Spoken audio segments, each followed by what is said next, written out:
មិនអីទេល្អណាស់ឥឡូវនេះវាដូចជាកូនស្រីរបស់ពួក Davis មែន ស្រស់ស្អាតខ្លាំងណាស់ចន្ទធូនៅក្នុងពិធីភ្ជាប់ពាក្យថ្ងៃនេះប្រសិនបើឯងប្រព្រឹត្តល្អហើយរៀបការជាមួយនាយកប្រតិបត្តិនៃក្រុមហ៊ុនអាស៊ូយើងអាចនិយាយអ្វីដែលឯងចង់បានខ្ញុំដឹងហើយប៉ាម៉ាក់ មិនអីទេតោះទៅ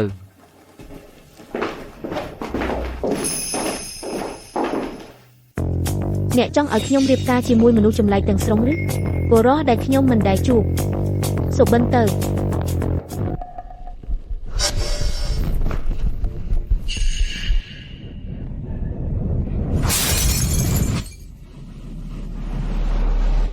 ខ្ញុំបានធ្វើជាកូនល្អអស់រយៈពេលជាង20ឆ្នាំហើយលើកនេះ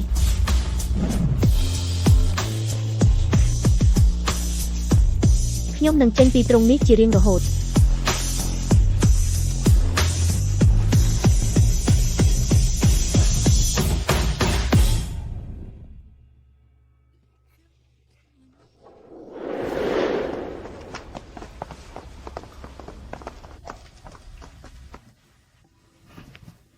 ចុះបើអ្នកកាត់បានរបស់ខ្ញុំវិញខ្ញុំនៅតែអាចចិញ្ចឹមខ្លួនឯងបាន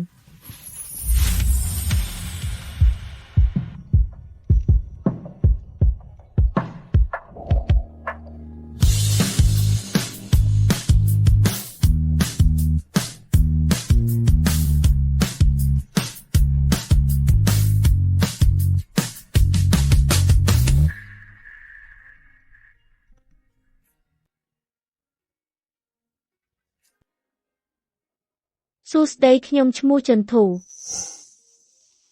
គឺខ្ញុំចង់និយាយថាស្រីរតសូមទោសនេះជាលំនៅឋានរបស់លោកតារាមែនទេខ្ញុំគឺតារាអ្នកប្រកាសទេអ្នកមកដាក់ពាក្យធ្វើជាអ្នកមើលថៃក្មេងទេពិតណាស់ការប្រកាសតាមអ៊ីនធឺណិតរបស់អ្នកមានតម្រូវការតែមួយគត់មានលក្ខខណ្ឌតែមួយនេះចេះធ្វើម្ហូបខ្ញុំសូមឥតខ្ចោះហេតុអ្វីបានជាអ្នកមិនធ្វើម្ហូបពី3មុខសិន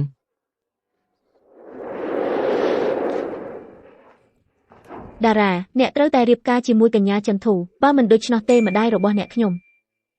មិនអាចដេកលក់នៅពេលយប់ងាកមកងាកទៅដូច្នេះទៅរកការងារពេលយប់វិញកុំអង្គុយទេម៉ាក់ការរៀបការជារឿងផ្ទាល់ខ្លួនរបស់ខ្ញុំអ្នកគ្មានសិទ្ធិជ្រៀតជ្រែកទេកញ្ញាចន្ទធូមានបញ្ហាអីជានិស្សិតបញ្ចប់ការសិក្សាពីសាកលវិទ្យាល័យអេពេចមកពីគ្រួសារល្បីឈ្មោះខ្ញុំមើលថានាងស្អាតផងដែរហេតុអ្វីបានជាអ្នកមិនជួបនាងអ្នកនឹងធ្វើឲ្យខ្ញុំស្លាប់តើអ្នកបានអ្វីពីរឿងនេះលែងមានសម្ពាធឲ្យរៀបការលែងមានការគំរាមកំហែងលែងមានបញ្ជាហើយអ្នកនឹងទទួលបានភាគហ៊ុនភ្លាមគិតទៅមើលគឺមានអត្ថប្រយោជន៍ច្រើនណាស់ម៉ាក់បើម៉ាក់នឹងយកសេចក្តីស្លាប់មកគំរាមខ្ញុំម៉ាក់អាចរៀបចំបុណ្យសពឥឡូវនេះបាន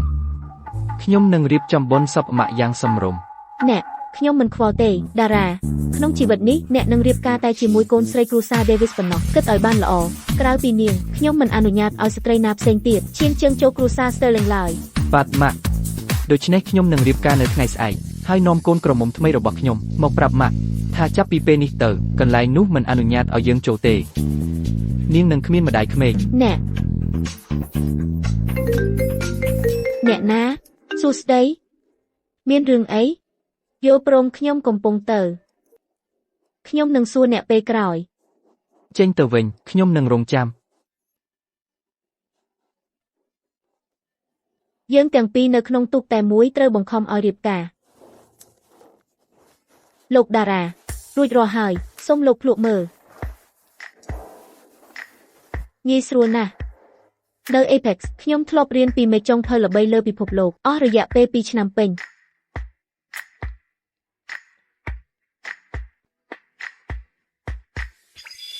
ល្អជាងម្ហូបរបស់អ្នកស្រីលីនទៅទៀតគ្រឿងផ្សំសំខាន់គឺដំឡូងជ្វាក្រពះលោកមិនសូវល្អទេលោកគួរតែញ៉ាំរបស់ដែលល្អសម្រាប់ក្រពះទាំងល្ពៅនិងដំឡូងជ្វាសុទ្ធតែល្អសម្រាប់ក្រពះតើអ្នកដឹងពីបញ្ហាក្រពះរបស់ខ្ញុំដោយរបៀបណាខ្ញុំឃើញថ្នាំនៅក្នុងទូអ្នកចេះសង្កេតណាស់ពិតណាស់ខ្ញុំពិតជាចង់បានការងារនេះណាស់បើលោកតារាពេញចិត្តខ្ញុំសង្ឃឹមថាខ្ញុំស័ក្តិសមនឹងកិច្ចការនេះ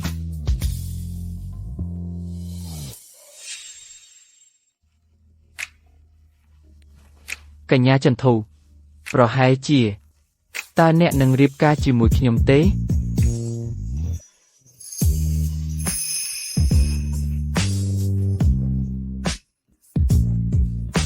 អត់ទេនេះជាអ្វីមើលទៅអ្នកជាប្រភេទដែលខ្ញុំចូលចិត្តណាស់បរិះក្នុងឧត្តមគតិរបស់ខ្ញុំប៉ុន្តែខ្ញុំមិនរៀបការជាមួយនាយកប្រតិបត្តិក្រុមហ៊ុនអាស៊ូទេដូច្នេះមិនមានផ្លូវទេ ឈប់សិនកុំថាអត់តាន់ខ្ញុំភ្នាល់ថាអ្នកបានឬអ្វីទាំងអស់ជាមួយម្ដាយខ្ញុំគិតទៅដូចជាការងារមួយខ្ញុំនឹងផ្ដល់ប្រាក់ខែខ្ពស់បំផុតខ្ពស់ជាងច្រើនក្រោយមួយឆ្នាំយើងនឹងលែងលះគ្នាខ្ញុំនឹងផ្ដល់ឲ្យអ្នក$3 លាននិងផ្ទះល្វែងដ៏ប្រណិតនៅកណ្ដាលទីក្រុង ទេខ្ញុំសុំទោសលោកតារានេះឈួតណាស់ខ្ញុំគ្រាន់តែ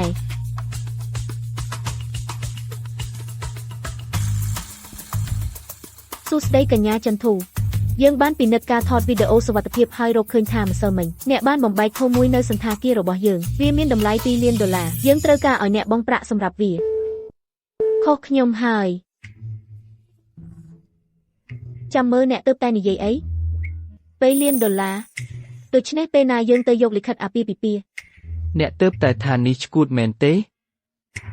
អូខេវាឈួតមែនតែក្នុងជីវិតយើងមិនអាចឆ្លាតគ្រប់ពេលទេមែនទេពេលខ្លះការឈួតបន្តិចអាចនាំមកនូវរង្វាន់ដែលមិននឹកស្មាន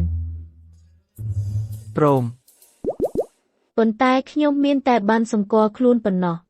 អ្នកអាចរៀបចំឯកសារបានទេ មំហាំជាមួយឈ្មោះ Sterling យើងអាចទទួលបានលិខិតអាពាហ៍ពិពាហ៍ទោះបីជានរណាម្នាក់បាត់ក៏ដោយការបាត់បញ្ជីគ្រួសារគឺមិនមែនជាបញ្ហាទេ ខ្ញុំពិតជាមិនដែលគិតថាខ្ញុំនឹងរៀបការលឿនបែបនេះហើយខ្ញុំពិតជាមិនដែលស្រមៃថាខ្ញុំនឹងក្លាយជាស្ត្រីលែងលះនៅថ្ងៃណាមួយ ដូចគ្នាមិនដែលគិតថាខ្ញុំនឹងក្លាយជាបុរសរៀបការលឿនម្លេះទេសូមឲ្យយើងទាំងពីរស្វែងរកសុភមង្គលក្នុងអាពាហ៍ពិពាហ៍លើកទី 2 លោកតារាពីពេលនេះទៅខ្ញុំជាប្រពន្ធតែក្នុងនាមរីករាយដែលបានធ្វើអាជីវកម្មជាមួយអ្នក ខ្ញុំបានផ្ទេរប្រាក់ទៅកណេរបស់អ្នករួចហើយប្រគល់លិខិតអាពាហ៍ពិពាហ៍មកខ្ញុំត្រូវការថតរូបជាភស្តុតាង អូខេ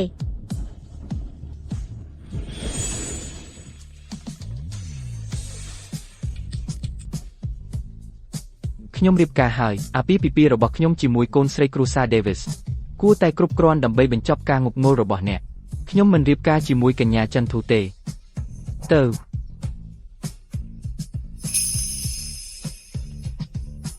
អីអ្នកបានជួបបរិសម្នាក់ហើយរត់ទៅរៀបការអ្នកចូលចិត្តឲ្យពុកបង្កកាតរបស់អ្នកជាជាងរៀបការតាមការរៀបចំនិយាយអំពីស្នេហាឈ្នះអ្វីទាំងអស់បន្ទាប់មកអ្នកបែរទៅហើយរៀបការជាមួយបរិសដែលអ្នកស្គាល់តិចជាងមួយថ្ងៃខ្ញុំមិនដែលជួបនាយកប្រតិបត្តិនោះទេយ៉ាងហោចណាស់ម្នាក់នេះសង្ហាពិតប្រាកដគាត់ពិតជាល្អបំផុតក្នុងគំនិតខ្ញុំអញ្ចឹងអ្នកមានលិខិតអាពាហ៍ពិពាហ៍រួចហើយបើអ្នកចូលចិត្តគាត់ក៏ទៅមុខទៅឥឡូវអ្នកជាប្តីប្រពន្ធហើយអ្នកខ្លាចអីខ្ញុំនៅតែត្រូវគោរពកិច្ចសន្យាខ្ញុំអាចប្រព្រឹត្តតែតាមច្បាប់ធ្វើការងារជាអ្នកបម្រើហើយសម្ដែងតាមតម្រូវការពេលចាំបាច់ទៅមុខយ៉ាងម៉េចគាត់ចំណាយលុយដើម្បីដោះស្រាយបញ្ហាមិនមែនបង្កើតបញ្ហាថ្មីទេស្រីខ្ញុំមិនថាអ្នកគួរតែចាប់គាត់ផ្អៀងលើក្រែទេខ្ញុំថាអ្នកគួរតែធ្វើសកម្មភាពអ្នកអាចតាក់ទាញគាត់ដោយសុភាពឈ្នះគាត់ហើយឲ្យគាត់ដេញតាមអ្នកកុំធ្វើភាពតឹងរឹងពេកណាស្រីលាក់ខ្ញុំស្រឡាញ់អ្នកច្រើនណាស់អ្នកគឺជាមិត្តល្អបំផុតល្អណាស់បងនៅស្ងៀមអស់មួយរយៈហើយស្រាប់តែប្រកាសរឿងធំអ្នករៀបការហើយកុំធ្វើល្ងងជាមួយខ្ញុំឃើញប៉ុស្តិ៍របស់ម៉ាក់អ្នកហើយគាត់ថែមទាំងស្បត់ថានឹងឲ្យអ្នកលែងលះទៀតគាត់លុបវិនាទីតែខ្ញុំចាប់បានគាត់តែងតែរឹងរូសបែបនោះចូលមក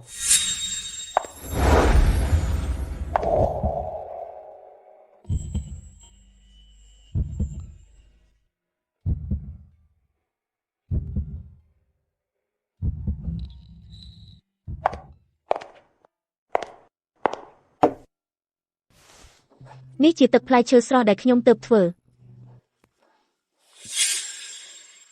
មួយនេះសម្រាប់លោកតារាសម្រាប់តារាហេតុអីខ្ញុំមិនអាចយកមួយនោះនេះជាទឹកផ្លែខ្ទឹមល្អសម្រាប់ក្រពះតារាមានក្រពះងាយនឹងរលាកវាមានអាស៊ីតានីនអាស៊ីតក្រូចនិងវីតាមីន C វាជួយគ្រប់គ្រងការរំលាយឯរបស់អ្នកវិញជាទឹកគីវីជាផ្លែឈើត្រជាក់តារាមានក្រពះងាយនឹងរលាកដូច្នេះគាត់មិនអាចផឹកបានទេមិនសូវមានអ្នកដឹងព័ត៌មានលម្អិតបែបនេះទេអស្ចារ្យណាស់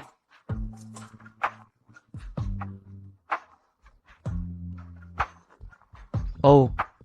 មិនអាក្រក់ទេផ្អែមជូរល្អឥតខ្ចោះស្រស់ស្រាយប៉ុន្តែឯងដឹងទេទឹកផ្លែឈើដែលឯងធ្វើវាមានរសជាតិឆ្ងាញ់ជាងបន្តិច ពិតណាស់វាខុសគ្នាខ្ញុំដាក់គ្រឿងទេសសម្រាប់ភេសជ្ជៈផ្លែឈើផ្ទាល់ខ្លួនអរគុណដែលចូលចិត្ត ចាំតារាឯងមិនណែនាំយើងទេនេះគឺហិតមិត្តរបស់ខ្ញុំហើយនាងគឺស្រីរត សួស្ដីខ្ញុំឈ្មោះស្រីរតរីករាយដែលបានស្គាល់អ្នក ខ្ញុំឈ្មោះរឹតជាមិត្តរបស់តារាដៃស្អាតណាស់មើលទៅថែទាំយ៉ាងល្អិតល្អន់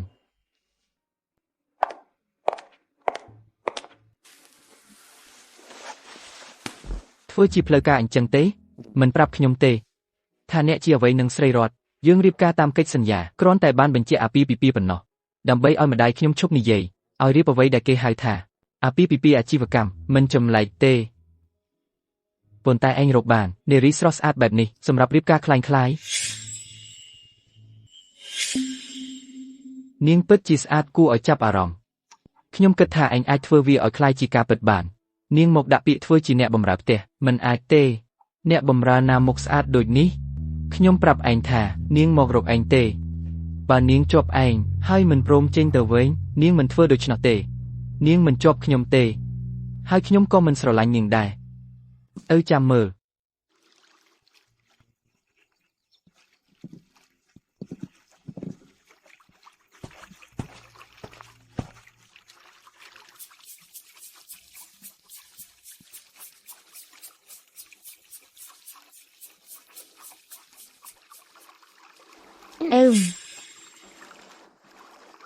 សួស្ដីហើយអ្នកជានរណាអញ្ចឹងឯងជាស្រីកំណែកដែលលួងលោមកូនប្រុសខ្ញុំមែន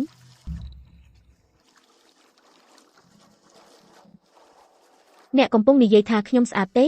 អរគុណចំពោះការសរសើរប៉ុន្តែពាក្យលួងលោមវាឆ្លើយណាស់ចំពោះស្ត្រីឆើតឆាយស្អាតដូចអ្នកមិនសមនិយាយពាក្យបែបនេះទេកុំគិតថាពាក្យផ្អែមល្ហែមប៉ុន្មានម៉ាត់នឹងធ្វើឲ្យខ្ញុំពេញចិត្តថាខ្ញុំនឹងឲ្យឯងចូលគ្រួសារ Sterling របស់យើងខ្ញុំសូមប្រាប់ឯងអីមួយតារារបស់យើងបានភ្ជាប់ពាក្យរួចហើយបើឯងដឹងថាអ្វីល្អសម្រាប់ឯងលែងលះគាត់ភ្លាមបើមិនដូច្នោះទេឯងនឹងស្ដាយក្រោយសុំទោសនោះគ្រាន់តែជាការគួរសមរបស់ខ្ញុំប៉ុណ្ណោះមិនមែនដោយសារអ្នកពិតជាស្អាតទេចំណែកការភ្ជាប់ពាក្យដែលអ្នកនិយាយតារាមិនដែលប្រាប់ខ្ញុំទេហើយចំពោះទ្វារដែលអ្នកនិយាយកន្លែងណាតារានៅកន្លែងនោះខ្ញុំនឹងនៅទ្វារនោះគ្មានន័យអ្វីសម្រាប់ខ្ញុំទេខ្ញុំមិនខ្វល់ទាល់តែសោះពីការចូលតាមទ្វារនោះឯង$10 លានតារាបណាអ្នកអាចចាក់ចេញពីតារាយកលុយទៅហើយបាត់ខ្លួនពីក្បែរគាត់ភ្លាមកុំមកបង្ហាញមុខឲ្យខ្ញុំឃើញទៀតសុំទោសតែខ្ញុំមិនធ្វើកិច្ចព្រមព្រៀងដែលខាតប្រយោជន៍ទេអ្វីអ្នកពិតជាចង់បានច្រើនទៀតឬអ្នកចាយ$10 លានដូចជាមិនមែនអ្វីខ្ញុំប្រកាសណាស់ថាអ្វីដែលតារាមានគឺច្រើនជាងអ្វីដែលអ្នកមានទៅទៀតអ្នកគិតថាខ្ញុំនឹងបោះបង់តារាសម្រាប់តែ$10 លានឬអ្នកឆ្លាតដល់ម្លេះឬខ្ញុំល្ងងដល់ម្លេះឯងជាស្រីស្វែងរកប្រាក់ម្នាក់ឥឡូវខ្ញុំនឹងបង្រៀនឯង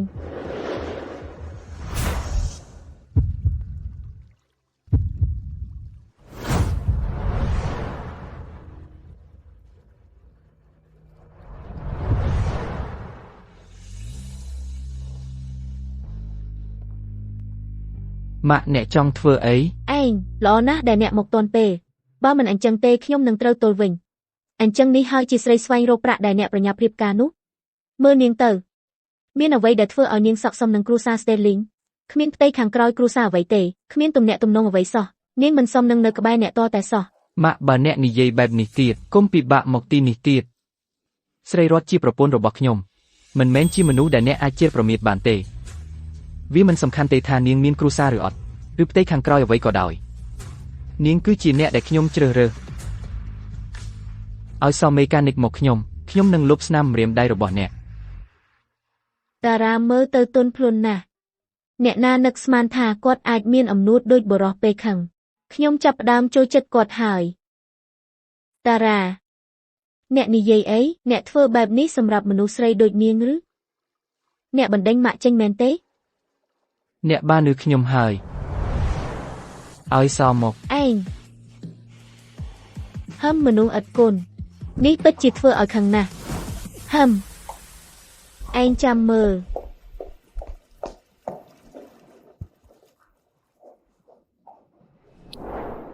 នេះជាសោផ្ទះអ្នកយកទៅបើនាងនាំបញ្ហាឲ្យអ្នកទៀតកុំពិបាកនិយាយជាមួយនាងគ្រាន់តែទូរស័ព្ទមកខ្ញុំពិតជាសុំទោសចំពោះបញ្ហាទាំងអស់ថ្ងៃនេះខ្ញុំសុំទោសដែលអ្នកត្រូវឆ្លងកាត់រឿងនោះ តាមពិតខ្ញុំអាចដោះស្រាយវាដោយខ្លួនឯងបានតែនាងជាម៉ាក់របស់អ្នកបើអ្នកអាចដោះស្រាយដោយខ្លួនឯងបាននោះកាន់តែល្អលោកតារាតើអ្នកបានញ៉ាំបាយហើយឬនៅឲ្យខ្ញុំធ្វើអ្វីមួយឲ្យអ្នក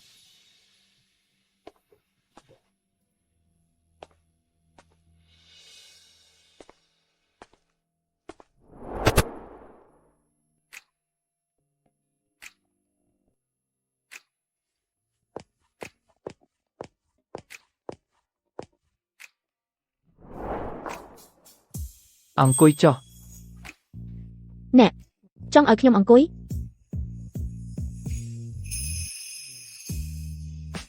បាទខ្ញុំនឹងអង្គុយ អីយ៉ាច្រើនណាស់ខ្ញុំមិនអាចញ៉ាំអស់ទាំងអស់នេះតែម្នាក់ឯងទេ ដោយសារវាជាសំណើរបស់លោកតារាខ្ញុំនឹងមិនទប់ទេ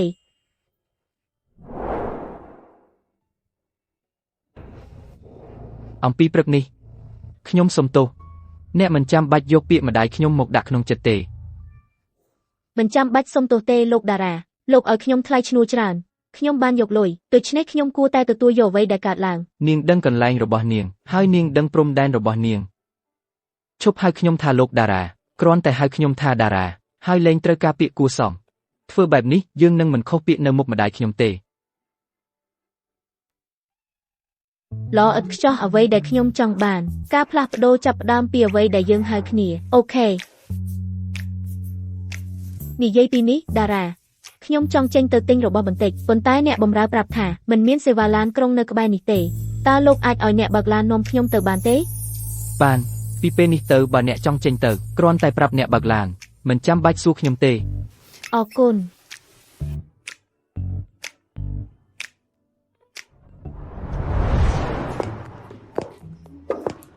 ដូច្នេះនោះគឺជាអ្នកបើកឡានគ្រួសាររបស់គាត់ដែលនាំអ្នកមកលោកល្អឥតខ្ចោះគ្នាដែលអ្នកចាប់អារម្មណ៍ប្រកាសជាមានលុយច្រើនវាមិនមែនជាស្នេហាដំបូងទេវាជាចំណងដំបូងអញ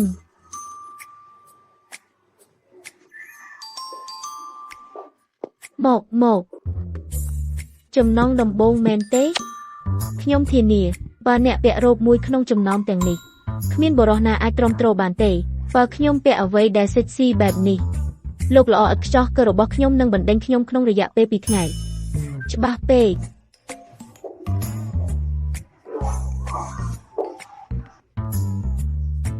មើលនេះស្រីលក្ខភាពតាក់ទាញពិតប្រាកដមិនមែនអំពីការស្លៀកពាក់ដែលភ្លឺជាងនេះទេវាអំពីការស្លៀកពាក់ធម្មតាដូចអ្នកដទៃហើយនៅតែធ្វើឲ្យវាមើលទៅប្លែកពីគេខ្ញុំនឹងយកមួយនេះអ្នកតែងតែឈានមួយជំហានមុនគេ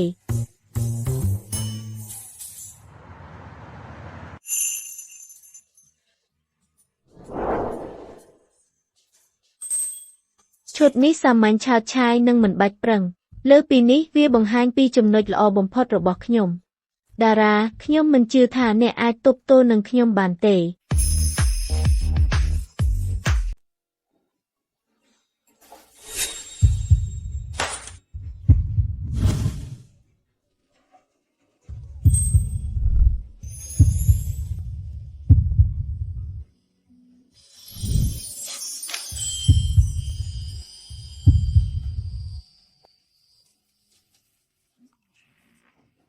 តារាខ្ញុំបានចេញទៅក្រៅថ្ងៃនេះខ្ញុំភ្លេចទិញម៉ាស៊ីនសម្ងួតសក់តើអ្នកមានមួយនៅទីនេះទេ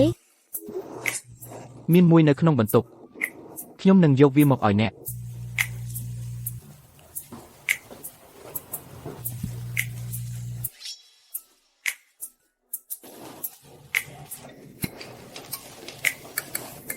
នេះពេលអ្នកប្រើរួចទុកវាចោលក្នុងបន្ទប់ទឹក អរគុណតារា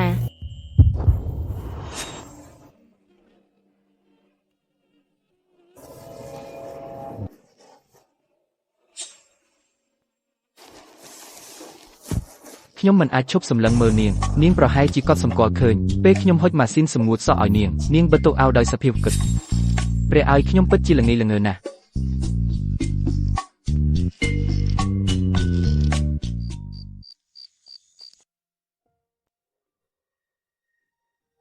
យឺតណាស់ហើយហេតុអ្វីគាត់មិនទាន់មកវិញពេលខ្ញុំខ្ចីម៉ាស៊ីនសម្ងួតសក់ថ្ងៃនេះតើខ្ញុំច្បាស់ពេកទេតើខ្ញុំធ្វើឲ្យគាត់ភ័យរត់ទៅ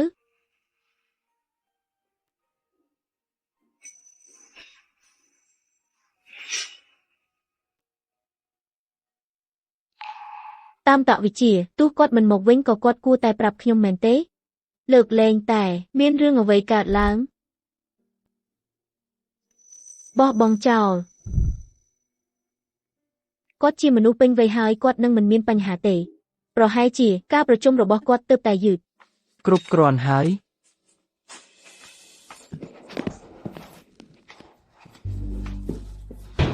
ហេតុអ្វីបានជាអ្នកទុកឲ្យគាត់ស្រវឹងយ៉ាងនេះតារាមានបញ្ហាក្រពះគាត់មិនគួរផឹកសូរ៉ាទេខ្ញុំយើងទើបតែនិយាយពីការងារអញ្ចឹងគាត់ជារបស់អ្នកទាំងអស់ខ្ញុំត្រូវទៅ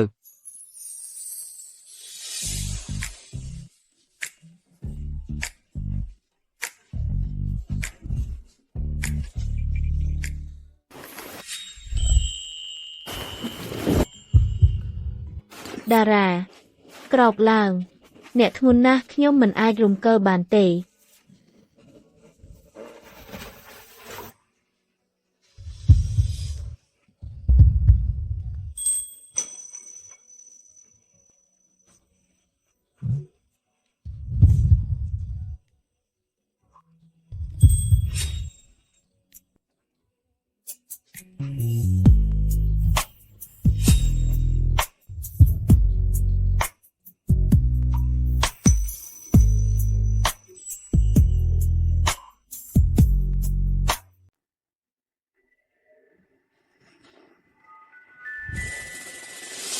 ស្រីរតអ្នកតើអ្នកធ្វើអ្វីនៅទីនេះតារាតើអ្នកឲ្យខ្ញុំទេអរគុណព្រះដែលអ្នកភ្ញាក់ហើយអ្នកបាននិយាយថាខ្ញុំបាននិយាយថាតើអ្នកអាចទ្រខ្លួនឡើងបន្តិចបានទេអ្នកកំពុងលើខ្ញុំមិនអាចក្រោកឡើងបានទេតើអ្នកនិយាយអ្វី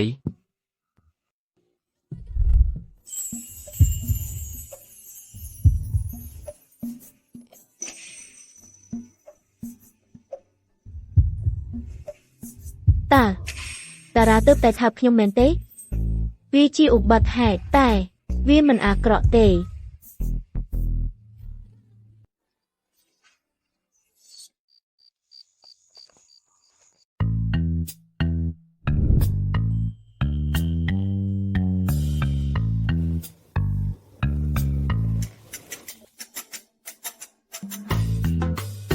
ស្រីរតតើនាងមកធ្វើអ្វីនៅទីនេះ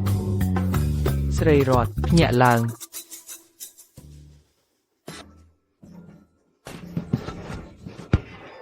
តារាខ្ញុំអាចពន្យល់បានខ្ញុំយប់មិញចាំ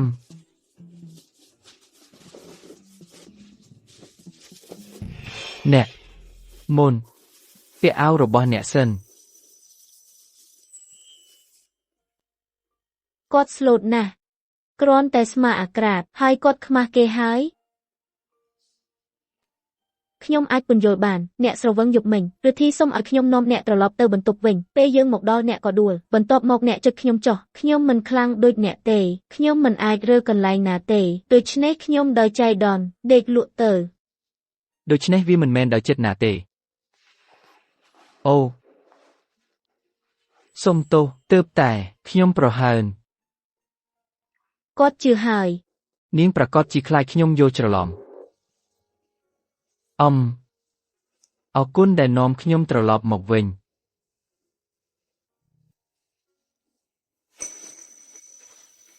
តើអ្នកឈឺក្បាលទេខ្ញុំនឹងធ្វើថ្នាំបំបត្តិការស្រវឹងឲ្យអ្នក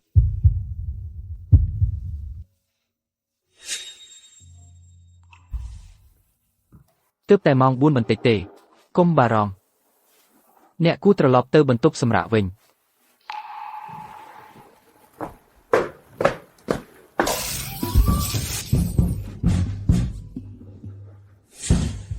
ខ្ញុំប្រហែលណាស់ខ្ញុំទើបតែសម្លឹងមើលដើមទ្រូងនាងយូរណាស់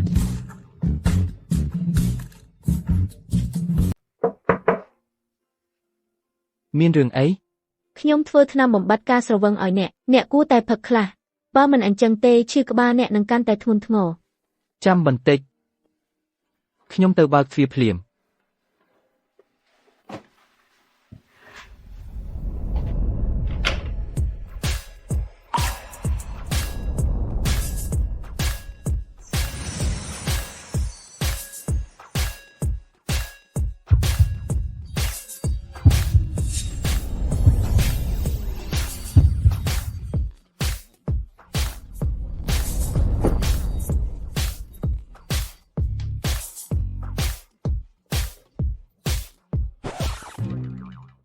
ផឹកវាខណៈដែលនៅក្តៅវានឹងមិនល្អដូចពេលត្រជាក់ទេអរគុណនៅផ្ទះយើងមានថាសមួយប្រើវាលើក្រោយអូខេនៅសល់តែមួយថ្ងៃទៀតប្រកាសថាអ្នកមិនដាក់ស្នើទេយឺតជាងនេះទៅទៀតអ្នកនឹងខកខានអត់ទេខ្ញុំអស់សង្ឃឹមហើយខ្ញុំមិននឹកស្មានថាភ្លេចទេការប្រកួតប្រជែងរចនាម៉ូដសម្លៀកបំពាក់វាដោយសារតែការភ្ជាប់ពាក្យដ៏ល្ងង់ខ្លៅនេះធ្វើឲ្យខ្ញុំលាក់ខ្លួនពាសពេញទោះបីខ្ញុំមានការបំផុសគំនិតឥឡូវនេះក៏ដោយក៏គ្មានវិធីណាបញ្ចប់ការរចនាទាន់ពេលដែរតើមានរឿងអីជាមួយអ្នកមុខអ្នកអាក្រក់ណាស់មានរឿងអ្វីកើតឡើងគ្មានអីទេប្រហែលជាខ្ញុំមិនបានសម្រាប់គ្រប់គ្រាន់កាលពីយប់មិញអ្នកគួរតែសម្រាប់ខ្លះខ្ញុំទុកអ្នកឲ្យនៅម្នាក់ឯងតារាកំពុងធ្វើការខ្ញុំនឹងធ្វើការរចនានៅទីនេះសង្ឃឹមថាមិនត្រូវគេចាប់បានទេគួរតែប្រើពេលទំនេរនេះដើម្បីតាមទាន់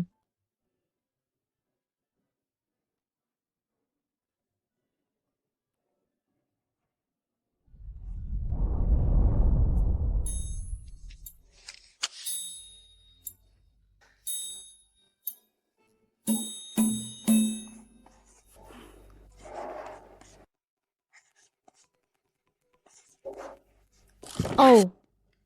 ជាធម្មតាខ្ញុំមានគំនិតច្រើនណាស់ប៉ុន្តែអស់គំនិតពេលសំខាន់ថ្ងៃកំណត់ប្រកួតនៅសល់មួយថ្ងៃបើខ្ញុំមិនអាចបញ្ចប់គំនូរទាំងនេះទេខ្ញុំខាតបង់ហើយស្រីរតតើអ្នកមកធ្វើអីនៅទីនេះ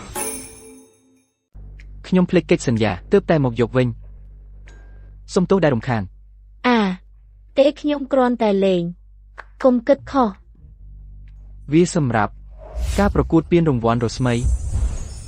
តើអ្នកដឹងដោយរបៀបណាក្រុមហ៊ុន Frazy ជាអ្នករៀបចំខ្ញុំបានឃើញបញ្ជីឈ្មោះអ្នកប្រកួតឈ្មោះคล้ายៗរស្មីនិងចម្រៀងអង់គ្លេសដែលអ្នកច្រៀងខ្សឹបមានរចនាប័ទ្មប្រហាក់ប្រហែលគ្នា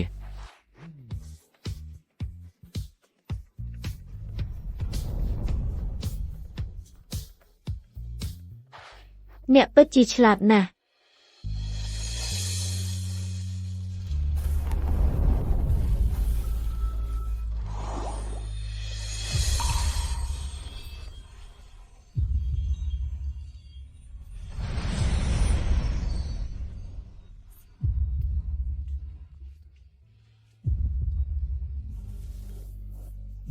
អ្វីជាប់នឹងកង្វះការបំផុសគំនិតបាទគំនិតខ្ញុំរញ៉េញ៉ៃណាស់ខ្ញុំកំពុងព្យាយាមបញ្ចូលវប្បធម៌បូព៌ាជាមួយនឹងការកាត់ដេររបស់លោកខាងលិចហើយផ្សំវាជាមួយគ្នាប៉ុន្តែអ្វីដែលខ្ញុំគូទាំងអស់ហាក់ដូចជាមិនស្រួលខ្ញុំមិនអាចសម្រេចចិត្តលើរូបរាងមូលដ្ឋានបានទេ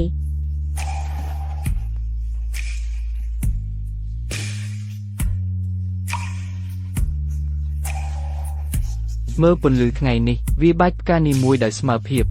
ផ្ដល់ជីវិតថ្មីដល់ពួកគេតើវាមិនហាក់ដូចជាទន់ភ្លន់តែពេញលេញ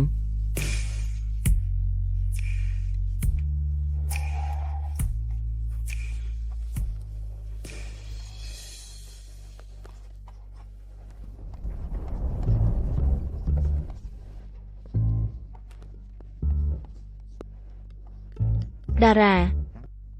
អ្នកអស្ចារ្យណាស់នោះហើយជាអារម្មណ៍ដែលខ្ញុំចង់បានគ្រាន់តែគំនិតចៃដន្យវាដោយសារតែអ្នកមានទេពកោសល្យស្រីរតត្រូវការជំនួយខ្លះទេខ្ញុំចេះបន្តិចបន្តួចអំពីការកាត់និងក្រណាត់ពិតឬអ្នកនឹងជួយតើអ្នកអាចមើលក្រណាត់ទាំងនេះឲ្យខ្ញុំបានទេមើលថាមួយណាដែលស័ក្តិសមសម្រាប់សម្ពុតហើយជ្រើសរើសពណ៌សម្រាប់ប៉ា ខ្ញុំមិនអាចសម្រេចចិត្តបានទេ សូត្រសាទីននេះរអិលពេកវានឹងលាក់ព័ត៌មានលម្អិតនៃបកក្រណាត់សូត្រព្រើនេះទន់មានវិញ្ញាភាពព្រើបើយើងប្រើវាដើម្បីគូសបញ្ជាក់រូបរាងនិងស្រទាប់របស់ព្រះអាទិត្យវានឹងសមស្របជាង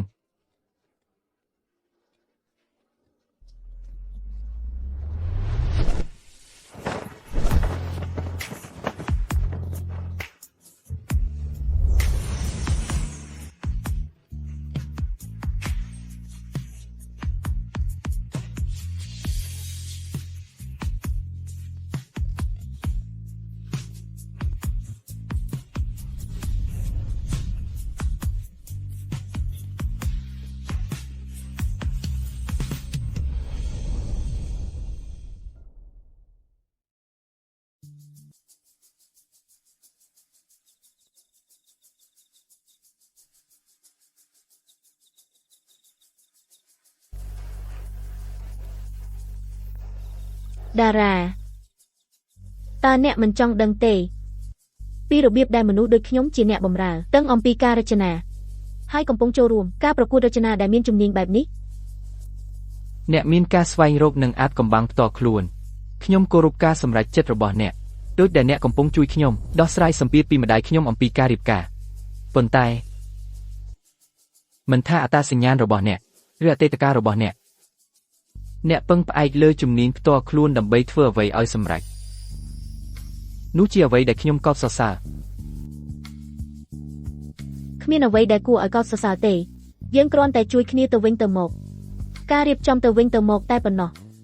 ពេលការប្រកួតចប់ខ្ញុំនឹងត្រឡប់ទៅជាស្រីរតវិញហើយបន្តធ្វើការងារអ្នកបម្រើរបស់ខ្ញុំ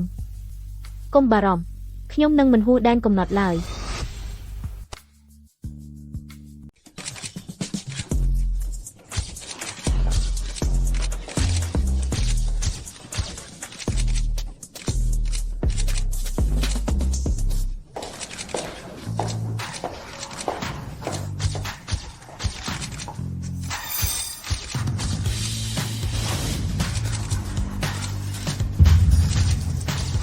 អូនេះមិនមែនជារស្មីទេខ្ញុំគិតថាឯងខ្លាចមិនហ៊ានមកទៀតមើលនរណានេះអូគឺតែអ្នកចម្លងស្រីពើនេះឯងការដែលខ្ញុំមកមិនមែនជារឿងរបស់ឯងទេប៉ុន្តែឯងប្រាប់ខ្ញុំមកតើឯងពិតជាគូម៉ូដនេះដោយខ្លួនឯងមែនទេពិតណាស់ខ្ញុំគូដោយខ្លួនឯងមិនអាចនិយាយដូចនេះសម្រាប់អ្នកខ្លះទេតើឯងត្រូវទាញខ្សែដើម្បីរកកម្លាំងចិត្តប្រកួតឬដូចគ្នាទេការប្រកួតនេះនិយាយពីជំនាញមិនមែនគ្រាន់តែនិយាយទេអញ្ចឹងតោះសម្រាប់គ្នាលើផ្លូវដើរ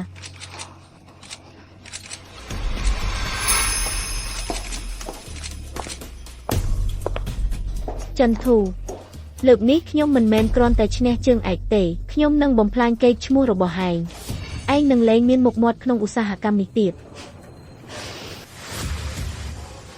នេះគឺជាជុំចុងក្រោយនៃការប្រកួតប្រជែងរចនាម៉ូដពានរង្វាន់រស្មីឯងគ្រាន់តែជាអ្នកគ្មានធនធាននិងគ្មានប្រវត្តិពិតប្រាកដហ៊ានមកប្រកួតជាមួយខ្ញុំរកមេដាយនេះប៉ាខ្ញុំបានទាញខ្សែហើយពានរង្វាន់ជើងឯកនេះ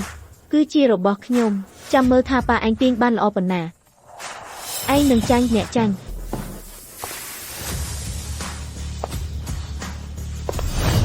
មើលទៅទីនោះលោកតារាមកពីក្រុមហ៊ុន Fraser មែនទេគាត់សង្ហាណាស់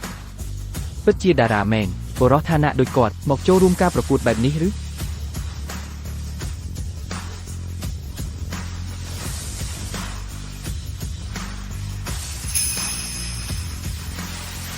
ឡូវនេះសូមរីករាយនឹងការបង្កើតរបស់ពួកគេ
ឥឡូវនេះសូមស្វាគមន៍អ្នករចនាទាំងពីររបស់យើងឡើងលើឆាក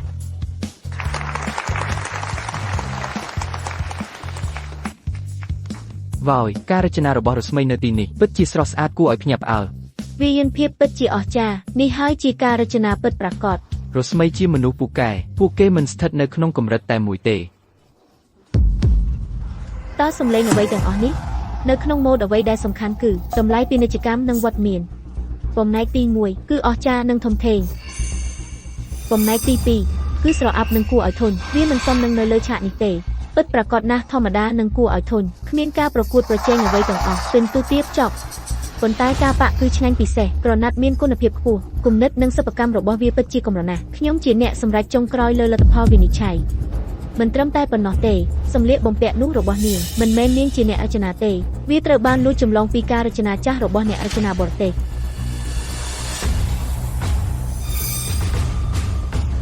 ការលួចចម្លងតើភស្តុតាងរបស់អ្នកនៅឯណាភស្តុតាងនៅទីនេះរចនាប័ទ្មនិងធាតុគឺដូចគ្នាបេះបិទនាងគ្រាន់តែកែប្រែបន្តិចប៉ុណ្ណោះបោកប្រាស់រង្វាន់និងការផ្សព្វផ្សាយ នោះគួរឲ្យស្អប់ខ្ពើមលួចគំនិតច្នៃប្រឌិតរបស់អ្នកដទៃ ចេញពីទីនេះទៅយើងមិនទទួលស្គាល់អ្នកលួចចម្លងទេចេញទៅរូបភាពថោកដែលគេផ្សំចូលគ្នារាប់ជាភស្តុតាងរឹងមាំចិនធូខ្ញុំមិនទទួលយកវិញនេះទេ ចេញទៅ ខ្ញុំសូមប្រកាសការលុបចោលលទ្ធផលប្រកួតទាំងអស់របស់អ្នកត្រូវបានដកសិទ្ធិជាអចិន្ត្រៃយ៍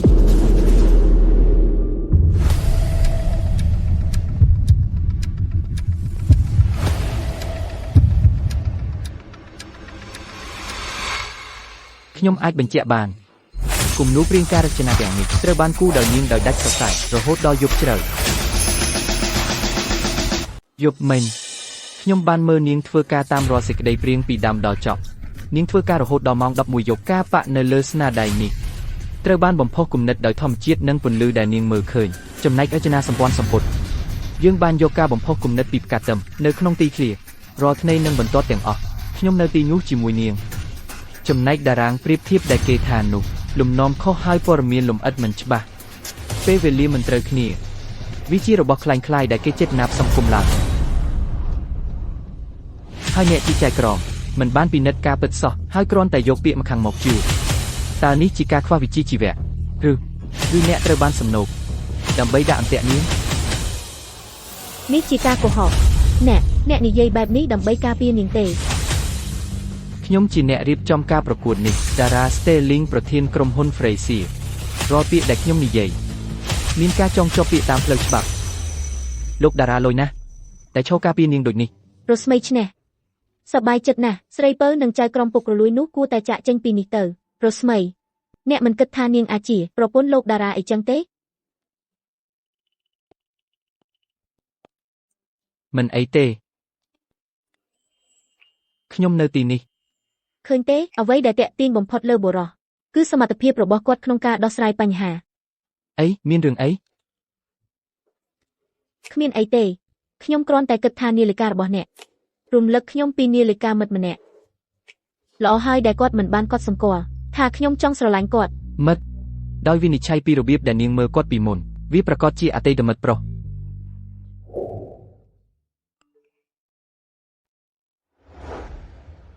រទ្ធីខ្ញុំពិតជាមិនគួររំលងថ្ងៃកំណើតរបស់រទ្ធីទេប៉ុន្តែនៅទីនេះត្រូវតែមាននរណាម្នាក់តារា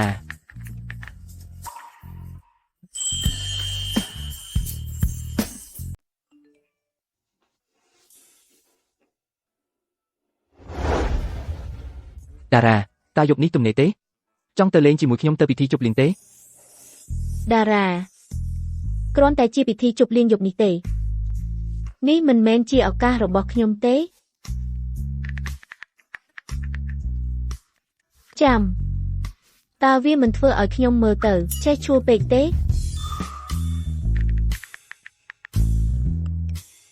តើវាជាពិធីជប់លៀងសំខាន់មែនទេនាងហាក់ដូចជាស្ទាក់ស្ទើររទ្ធីថែមទាំងថានាងមានគំនិតលាក់កំបាំងទៀតផងនាងច្បាស់ជាមិនចង់ជាប់តាក់ទងជាមួយខ្ញុំទេសុំទោសខ្ញុំធ្វើឲ្យអ្នកពិបាកចិត្តខ្ញុំនឹងបង់ថ្លៃបន្ថែមឲ្យ ព្រោះវាសំខាន់មិនបាច់បងថ្លៃឲ្យខ្ញុំទេខ្ញុំនឹងទៅទទួលអ្នកយប់នេះ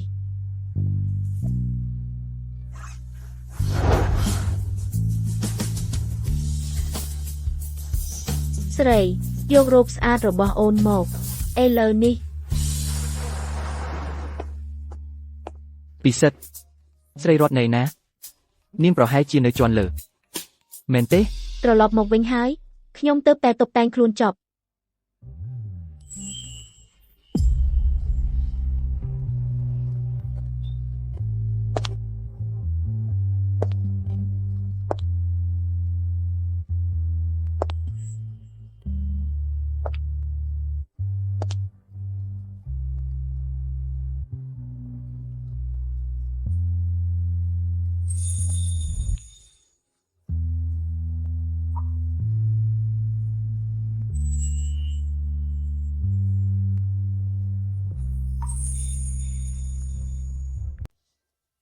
មិនបដូរទេខ្ញុំស្លៀកពាក់រួចហើយ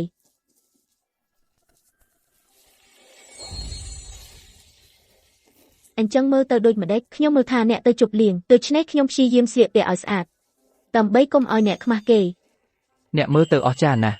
នាងស្អាតខ្លាំងណាស់ទោះមិនលាបគ្រឿងសម្អាងក៏ដោយពេលលាបរួចនាងគួរឲ្យចាប់អារម្មណ៍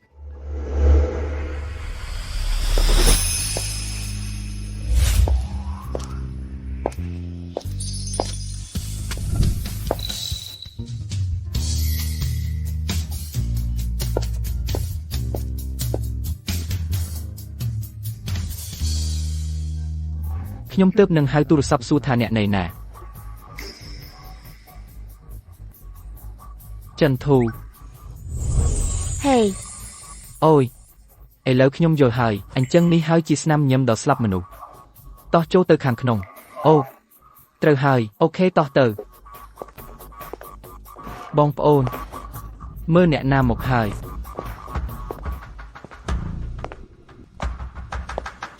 បងនេះយើងមិនមែនជាតួឯកទេ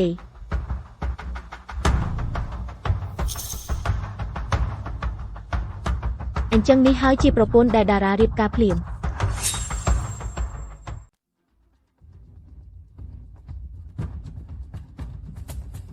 តើនោះមិនមែនស្ងួនដែលខ្ញុំបានជួបនៅបារាំងទេតាមពិតនាងជាប្រពន្ធរបស់តារាមើលប្រពន្ធគេធ្វើអី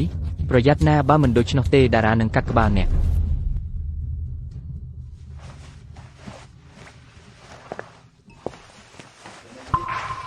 កុំខឹងអី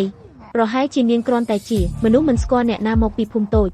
ខ្ញុំមិនដែលឃើញនាងនៅក្នុងវណ្ណៈខ្ពស់ទេតារាប្រហែលជានាំនាងមកដើម្បីធ្វើការរៀបការប្លែកនិងបញ្ឆោតម៉ាក់គាត់អ្នកនិយាយត្រូវគ្មានផ្លូវទេដែលតារានឹងចូលចិត្តក្មេងស្រីសាមញ្ញដូចនាងនោះខ្ញុំចូលចិត្តគាត់ជាយូរមកហើយខ្ញុំនឹងមិនឲ្យអ្នកណាមកដកគាត់ចេញពីខ្ញុំទេតារាអ្នកត្រឡប់មកវិញហើយខ្ញុំមិនបានជួបអ្នកយូរណាស់ហើយអញ្ចឹងនេះជាមូលហេតុដែលតារានាំខ្ញុំមកហាដើម្បីដោះស្រាយជាមួយអ្នកចូលចិត្តរបស់គាត់តារាសូមឲ្យខ្ញុំលើកកែវជូនអ្នក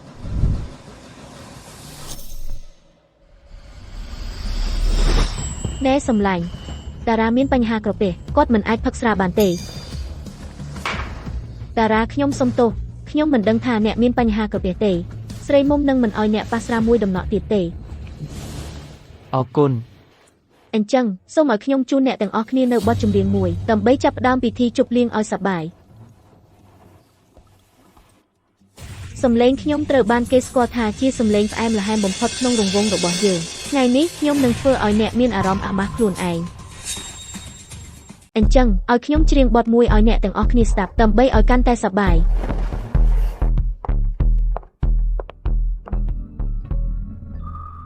តារា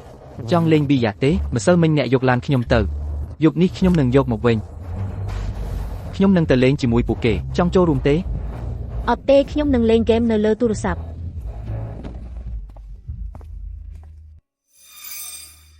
គួរឲ្យស្ដាយតារាមិនចាប់អារម្មណ៍ស្រីទាំងនេះទេ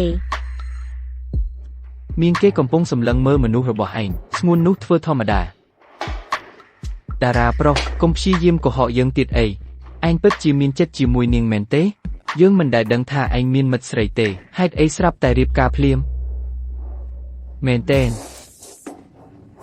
នោះមិនមែនជាអ្វីដែលឯងនិយាយកាលពីថ្ងៃមុនទេអញ្ចឹងសុភ័ក្រស្គាល់នាងមែន ច្បាស់ណាស់ស្រីស្អាតបែបហ្នឹងអ្នកណាមិនចាប់អារម្មណ៍នាងទេតែម៉ាក់ឯងមិនប្រកាសថាឯងមានគូស្នេហ៍ហើយឥឡូវស្រាប់តែឯងរៀបការឯងនឹងពន្យល់យ៉ាងម៉េចនោះជាគូស្នេហ៍របស់ម៉ាក់ខ្ញុំមិនមែនរបស់ខ្ញុំទេ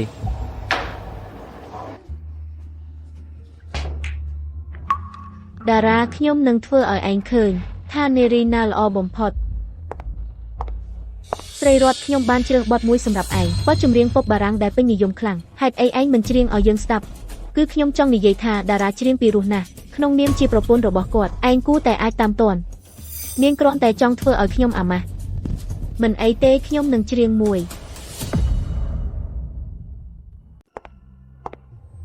អាភូតមិនមែនអ្នកណាក៏អាចច្រៀងបទបារាំងបានទេអ្នកកំពុងធ្វើឲ្យខ្លួនឯងទៅជាគំរូសើច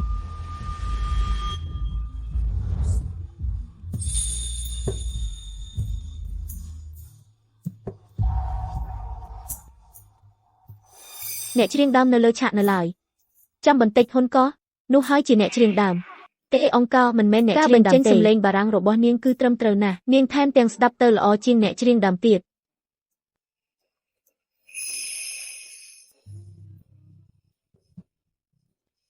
ស្រីរតតើអ្នកលាក់អ្វីដែលគួរឲ្យភ្ញាក់ផ្អើលផ្សេងទៀតពីខ្ញុំទៀត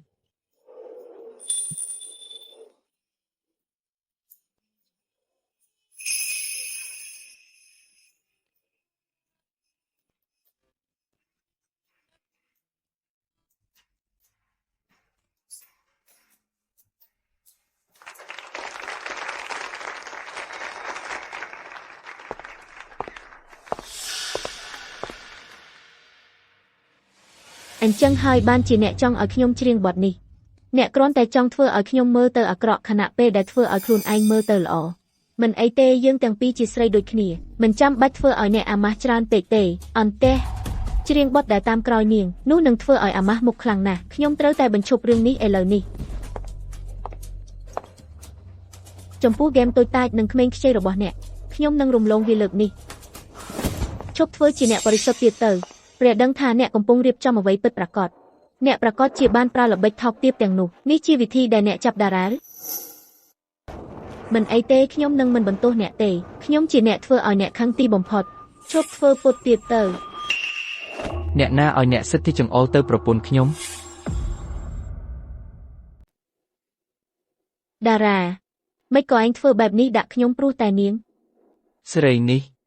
គាត់ជាប្រពន្ធខ្ញុំឯងគួរតែគោរពគាត់បន្តិចទៅចាំតារាស្ងប់ស្ងាត់បន្តិចទៅស្រីមុំស្ដាប់ខ្ញុំប្រកាសថានាងមិនមានចិត្តណាទេមិនបាច់តូចចិត្តទេស្រីមុំមិនក៏នាងអាចមករករឿងខ្ញុំដោយចេតនាល្បិចល្អណាស់ឥឡូវតារាកាន់តែជឿថាស្រីមុំចូលចិត្តគាត់ហើយរករឿងនាងខ្ញុំនឹងនាំស្រីរត់ទៅផ្ទះសិនសុំទោសបាយលើកក្រោយខ្ញុំអញ្ជើញវិញ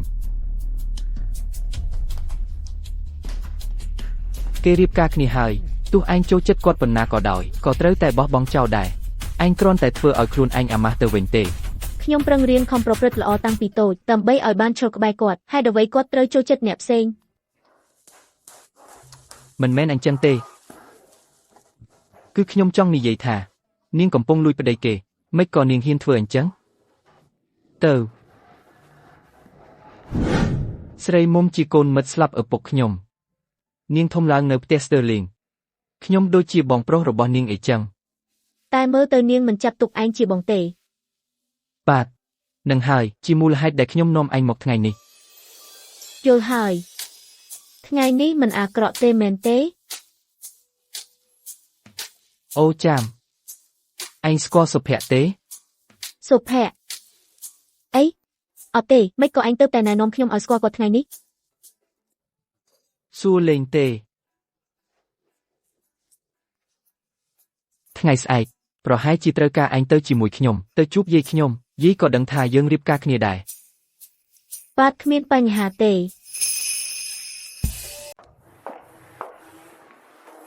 ចៅប្រុសជាទីស្រឡាញ់របស់លោកយាយ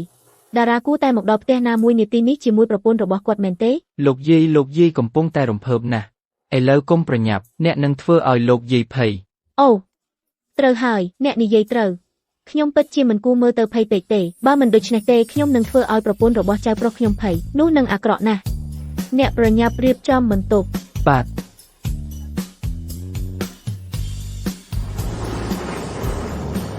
មានអំណោយខ្លះនៅក្នុងគោលឡានក្រោយមកគ្រាន់តែនិយាយថាវាមកពីអ្នក គាត់ចេះគិតណាស់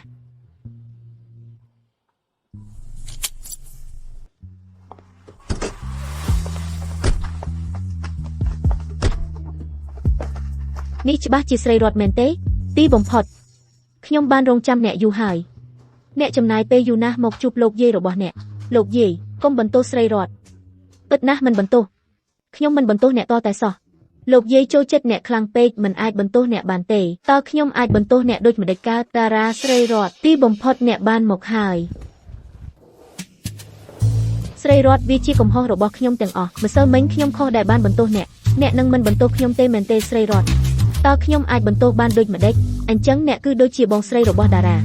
ដូច្នេះអ្នកក៏ដូចជាបងស្រីរបស់ខ្ញុំដែរបន្ទាប់មកទៀតអ្នករាល់គ្នាអាចហៅគាត់ថាតារាតើអ្នកមិនអញ្ជើញស្រីរតចូលខាងក្នុងទេឈរនៅទីនេះមានប្រយោជន៍អ្វីបាទស្រីមុំនិយាយត្រូវតោះចូលទៅខាងក្នុងអង្គុយ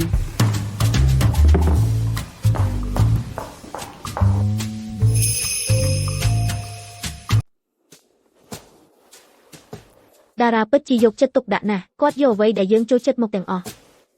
ខ្ញុំបានប្រាប់ស្រីរតពីរឿងនេះនាងបានជួយរៀបចំអ្វីទាំងអស់ ស្រីរតឲ្យអរគុណណាស់ដែលជួយតែអ្នកជ្រើសរើសចៅប្រុសខ្ញុំគាត់ជាអ្នកមានសំណាងតារាពិតជាអស្ចារ្យលោកយាយខ្ញុំទេដែលមានសំណាងព្រោះនេះជាលើកទី1ដែលអ្នកត្រឡប់មកវិញខ្ញុំត្រូវតែធ្វើម្ហូបជូនអ្នកដោយខ្លួនឯងតារាចង់បានអ្វីដូចរាល់ដងគាត់ត្រូវតែញ៉ាំស្រាលអ្វីដែលងាយដល់ក្រពះខ្ញុំមិនរើសអើងទេ ត្រូវហើយស្រីរតនិយាយត្រូវ អញ្ចឹងសម្រេចហើយ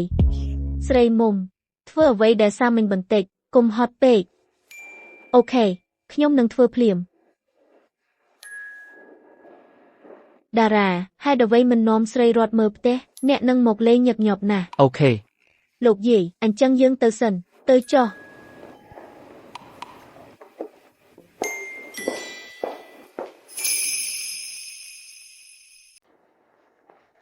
លោកស្រីចន្ទធូផ្ការបស់អ្នកនៅទីនេះហើយ ចូលព្រមបន្ទាប់មកសូមយកវាទៅបន្ទប់ទទួលភ្ញៀវ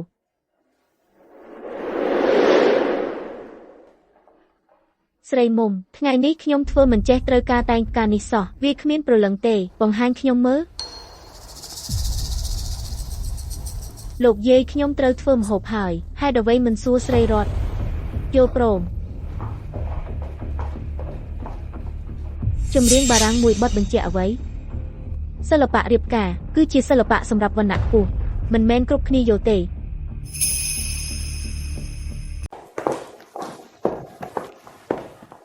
ហើយស្រីរតតើអ្នកអាចជួយខ្ញុំបានទេអ្នកនឹងតារារៀបការទាំងនេះឲ្យលោកយាយផងខ្ញុំនឹងទៅជួយស្រីមុំពិតជាមែន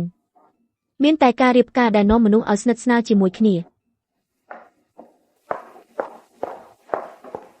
ស្រីរតខ្ញុំមិនដឹងពីរបៀបរៀបការតតែសោះបើអ្នកក៏មិនដឹងដែរខ្ញុំអាចសុំឲ្យស្រីមុំមកធ្វើនាងជាអ្នកលក់ផ្កាតើអ្នកកំពុងសួរនារីដែលមានទេពកោសល្យឲ្យដូចខ្ញុំហើយនោះមិនមែនជាអំពើរបស់សុភាពបុរសទេសុំទោសដូច្នេះនាងក៏ចេះដែរតារាទៅយកធំមក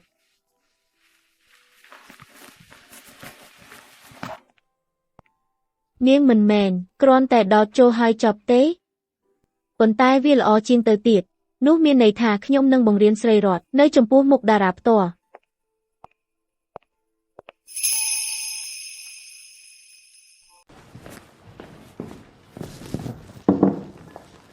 តើអ្នកចេះរៀបការទេពិតណាស់ខ្ញុំចេះការរៀបការវាទាំងអស់អំពីការធ្វើឲ្យផ្នែកខាងលើស្រាលនិងផ្នែកខាងក្រោមធ្ងន់ផ្នែកខាងក្រោមគួរត្រូវបានប្រមូលផ្ដុំផ្នែកខាងលើរាលដាលខ្ពស់និងទាបឆ្លាស់គ្នាតិចនិងច្រើនរៀបចំបានល្អផ្កាពន្លកនៅខាងក្រោមផ្ការេកនៅលើកំពូលត្រូវប្រាកដថាផ្កាទាំងអស់មិនស្ថិតនៅកម្រិតដូចគ្នាទេ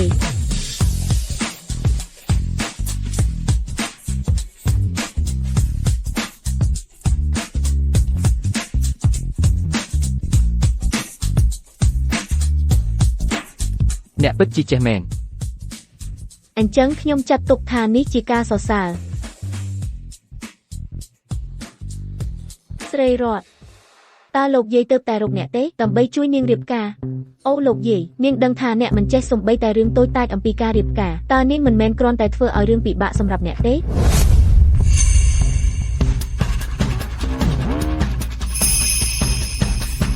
គឺនាងដែលរៀបចំការទាំងនេះដឹងហើយលោកយាយរបស់តារាបានសុំឲ្យខ្ញុំរៀបចំការវាជាគំនិតរបស់គាត់នៅតែលេងល្បែងក្មេងដែលនិយាយបន្ទាបគេទៀតស្រីរតផ្ការបស់អ្នកមើលទៅស្អាតណាស់ឥឡូវអ្នកស្ទើរតែល្អជាងខ្ញុំទៅហើយ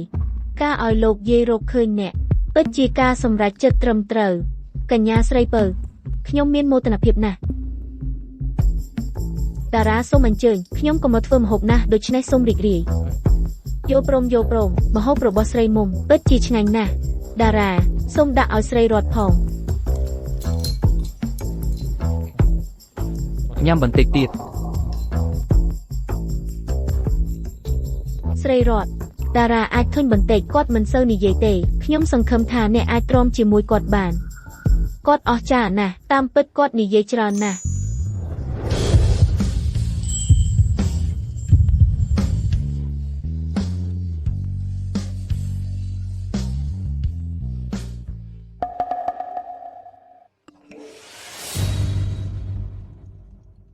កញ្ញាស្រីពៅ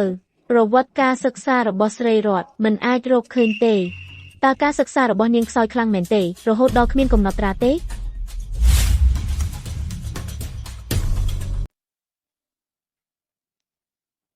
ស្រីរតការនៅជាមួយមនុស្សដែលមានចំណេះដឹងដូចតារាប្រកាសជាមានសម្ពាធច្រើនមែនទេរាល់ពេលដែលខ្ញុំនិយាយជាមួយគាត់ខ្ញុំខ្លាចថាខ្ញុំមិនអាចតាមទាន់ប៉ុន្តែប្រសិនបើគាត់លើករឿងសិក្សាគ្រាន់តែព្រិចភ្នែកហើយនិយាយផ្អែមល្ហែមជាមួយគាត់អ្នកគិតច្រើនពេកហើយពេលខ្ញុំនៅជាមួយនាងយើងមិននិយាយពីរឿងទាំងនោះទេនាងគ្រាន់តែមិនមានទំនុកចិត្តលើខ្លួនឯងទេញ៉ាំហើយឬនៅបើញ៉ាំហើយមកដើរលេងជាមួយខ្ញុំហឹមចាស់ទេសភាពនៅទីនេះស្អាតណាស់ឲ្យតារានាំអ្នកទៅមើលស្គាល់តំបន់នេះ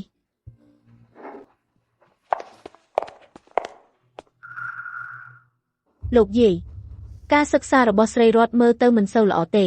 តារាមានស្តង់ដារខ្ពស់ណាស់ខ្ញុំបារម្ភថាគាត់អាចមានអារម្មណ៍មិនស្រួលអ្នកដឹងទេព្រោះតែការអប់រំរបស់ស្រីរតស្រីនោះគិតច្រើនពេកហើយអូនឈួតអ្នកមិនបាននិយាយអ្វីដែលតារានិយាយទេពួកគេមិននិយាយពីរឿងនោះទេពេលប្រុសស្រីនៅជាមួយគ្នាវាត្រូវតែជារឿងស្នេហា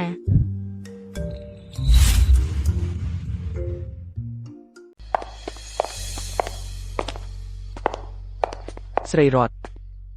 កុំយកពាក្យស្រីមុំមកដាក់ក្នុងចិត្តការអប់រំមិនមែនជារង្វាស់តែមួយគត់របស់មនុស្សទេបាទខ្ញុំដឹងហើយមិនថាជាសាកលវិទ្យាល័យល្បីឬសាលាបណ្ដុះបណ្ដាលសញ្ញាបត្រคล้ายៗវាមិនធ្វើឲ្យខ្ញុំមានអារម្មណ៍ទាបជាងនោះទេអ្នកមិនបាច់បារម្ភពីខ្ញុំទេ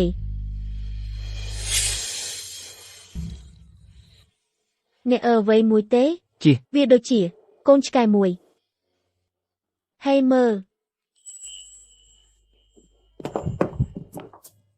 អូយកូនតូចអាណិតណាស់អ្នកណាទុកអ្នកនៅទីនេះតារាចាប់អារម្មណ៍ជួយខ្ញុំសង្គ្រោះជីវិតតូចមួយ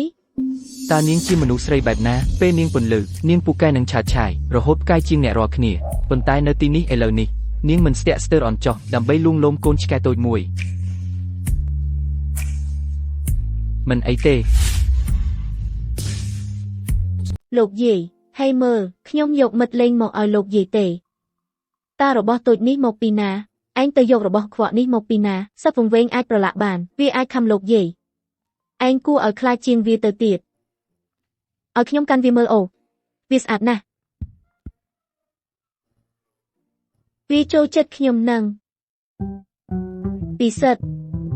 លោកស្រីរកពេទ្យសត្វមកឲ្យលឿនខ្ញុំចង់ឲ្យគេពិនិត្យវាឲ្យដិតដល់ហើយទិញអាហារឆ្កែផងឥឡូវនេះទេលោកយាយវាចិត្តយប់ហើយតារានិងខ្ញុំនឹងអូលោកយាយសំឡាញ់លោកយាយមិនស្រួលខ្លួនទេឯងអាចនៅនឹងជួយលោកយាយបានទេលោកយាយកំពុងតែជួយផ្សំផ្គុំឲ្យនឹងខ្ញុំគ្រាន់តែបារម្ភថាគ្មានអ្នកជួយខ្ញុំឲ្យបានតារាទេឃើញទេខ្ញុំប្រាប់ហើយថាឆ្កែនោះមានជំងឺឥឡូវលោកយាយឈឺហើយល្ងង អូក្បាលខ្ញុំឡាញ់ឯងត្រូវនៅនឹងលោកយាយបន្តិចតើវាមិនរំខានអ្នកទាំងអស់គ្នាទេមិនរំខានតតែសោះកូនឆ្កែនៅតែត្រូវការឈ្មោះ ដូច្នេះអ្នកគួរតែនៅ ដូច្នេះយើងនឹងជួយលោកយាយទេលោកយាយជែកលេងបន្តិចឡអញ្ចឹងទៅ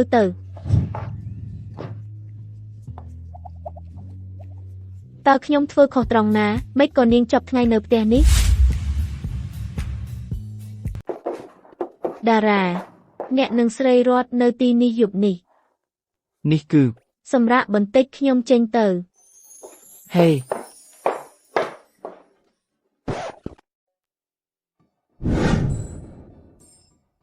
សាឡុងដែលនៅទីនេះទៅណា អ្វីទាំងអស់កំពុងលឿនពេកហើយតារាមានក្រែតែមួយទេ ដូច្នេះអ្នកខ្ញុំ គួរឲ្យស្រឡាញ់ណាស់ឆោតល្ងង អែមអ្នកយកក្រោយទៅខ្ញុំយកសាឡុងនៅជាន់ក្រោម អ្នកមិនបារម្ភទេថាលោកយាយនឹងដឹង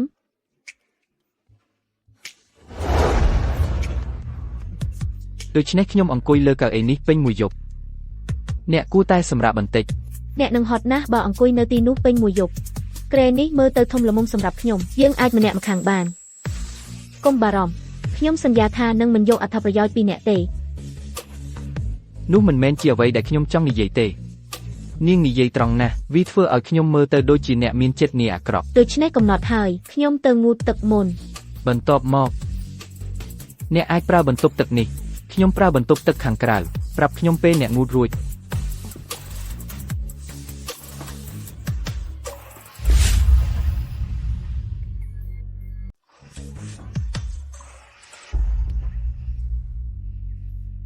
សុភាពបុរសខ្ញុំបានឃើញពួកគេជាច្រើនរួចមកហើយ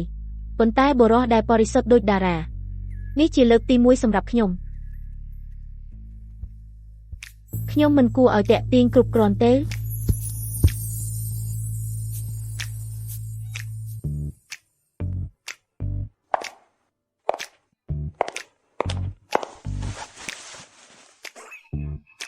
នេះហើយជាប្រភេទសិចស៊ីលោកយាយពិតជាជួយបានល្អណាស់ខ្ញុំគួរតែរករឿងដែលច្រើនទៀតដើម្បីមកលេងញឹកញាប់ជាងនេះ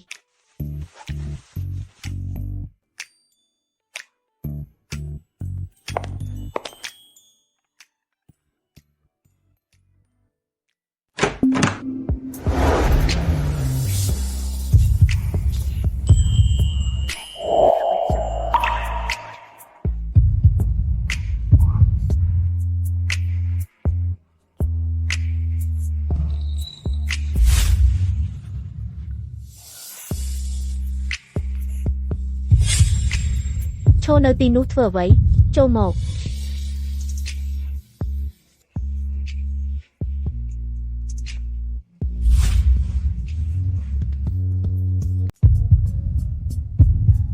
ខ្ញុំបិទភ្លើងសិន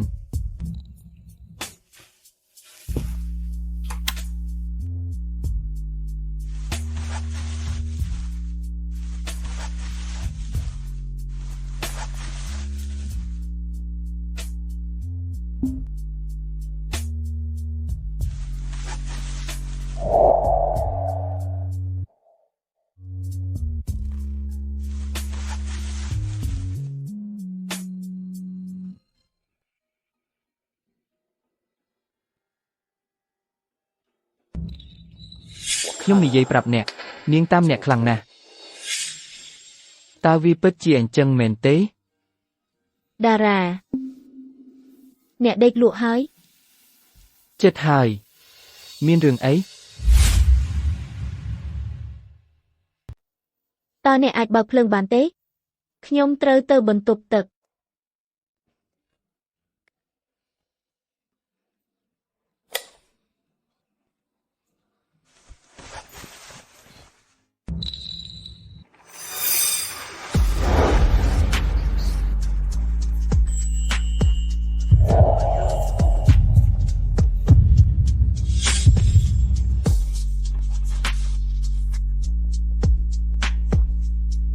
ឈុតគេងនេះខ្ញុំមិននឹកស្មានថាវាខ្លីម្ល៉េះទេនេះច្បាស់ជាគំនិតរបស់លោកយាយ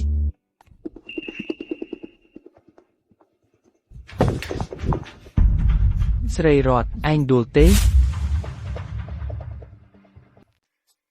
អើខ្ញុំស្រួល អ្នកមិនអីទេ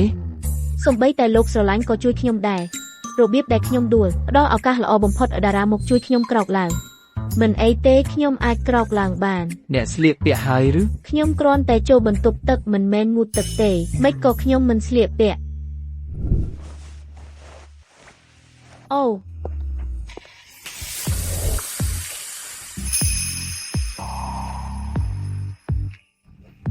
ស្រីរតអ្នកមិនអីទេ តើខ្ញុំមិនបាននិយាយថាខ្ញុំអាចក្រោកឡើងដោយខ្លួនឯងទេមកធ្វើអីចូល សុំទោសខ្ញុំខ្លាចអ្នកឈឺធ្ងន់ខ្ញុំដឹងថាអ្នកស្លៀកពាក់ហើយហេតុនេះហើយបានជាខ្ញុំរត់ចូលមក អូ ជើងអ្នកមិនអីទេ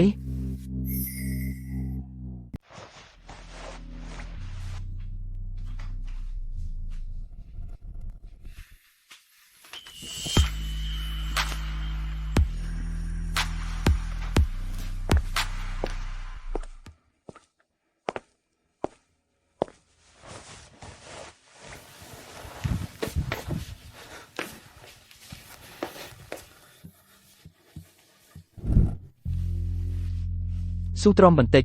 វានឹងឈឺបន្តិច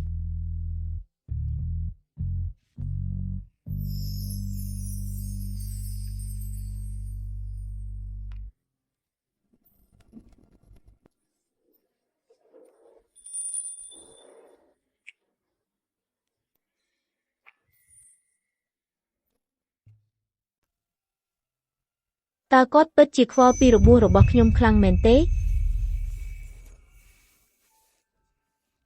ឯងយ៉ាងម៉េចដែរខ្ញុំធ្វើឲ្យឯងឈឺត្រង់នោះទេ ទេឯងធ្វើបានល្អណាស់វាឈឺតែពីការដួលប៉ុណ្ណោះ ទ្រាំបន្តិចទៀតផងវានឹងចប់ឆាប់នេះហើយលើកក្រោយប្រយ័ត្នជើងពេលចូលបន្ទប់ទឹករក្សាលំនឹងមិនបានទេគ្រាន់តែទប់ជញ្ជាំងវាដំណើរការរាល់ដងយល់ទេ អ៊ំហុំ អញ្ចឹងសម្រាប់ឥឡូវនេះខ្ញុំនឹងទៅលាងដៃ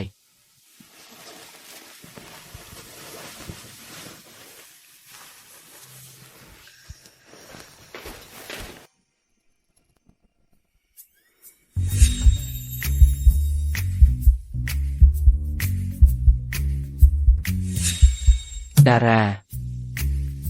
តាំងពីពេលណាមកឯងខ្លាចជាមនុស្សមិនសមរម្យបែបនេះ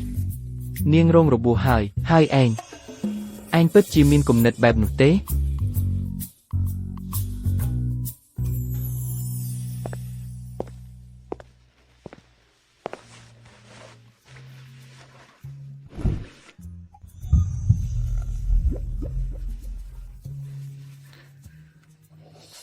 ស្រីរតខ្ញុំមិនដឹងថាត្រូវធ្វើយ៉ាងណាជាមួយអញទេ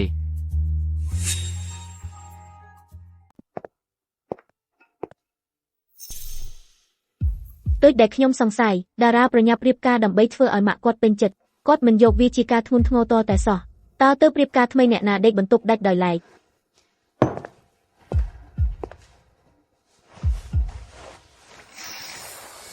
ខ្ញុំដាស់អ្នកទេ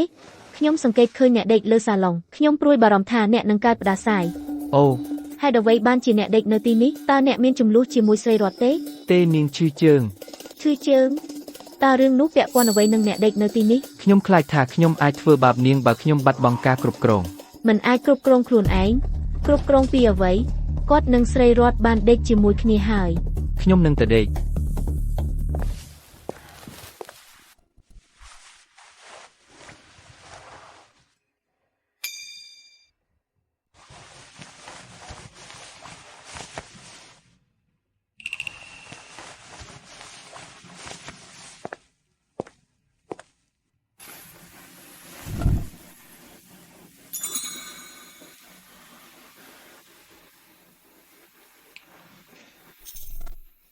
អ្នកឈឺម្ដងទៀត មើលទៅហាក់ដូចជា នេះ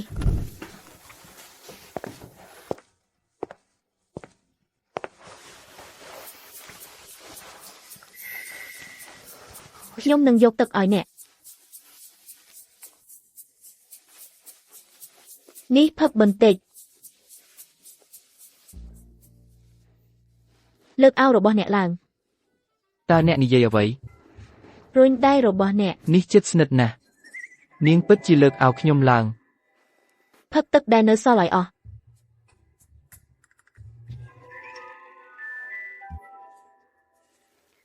មានអារម្មណ៍ប្រសើរទេ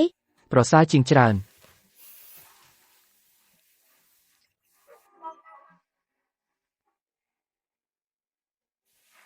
ឈប់ត្រដុសហើយ សូមទោសចំពោះរឿងនោះខ្ញុំមិនអាចទប់ខ្លួនបានទេអ្នកមានរាងស្អាតពេក អរគុណអ្នកបានយកថ្នាំក្រពះរបស់ខ្ញុំមក នេះមិនមែនជារបស់អ្នកទេខ្ញុំទិញវាដោយខ្លួនឯងតាំងពីខ្ញុំដឹងពីបញ្ហាក្រពះរបស់អ្នកខ្ញុំបានទិញខ្លះពេលទៅដល់ទិញអីវ៉ាន់លើកមុនមិននឹកស្មានថាវានឹងមានប្រយោជន៍ទេ អរគុណ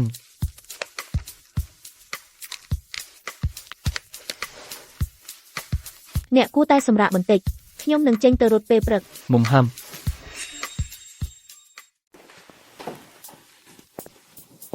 នាងបានខំប្រឹងទៅយកថ្នាំឈឺក្រពះមកឲ្យខ្ញុំនាងមិនមែនយកចិត្តទុកដាក់ពេកទេខ្ញុំគិតថានាងចាប់អារម្មណ៍អ្នកខ្លាំងណាស់ទេនាងជាមួយខ្ញុំស្រួលពេកហើយនាងមិនធ្វើខ្លួនអៀនខ្មាស់ឬភ័យទេនាងមិនធ្វើដូចមនុស្សផ្សេងទៀតដែលចាប់អារម្មណ៍ខ្ញុំទេនាងខុសគ្នាទាំងស្រុង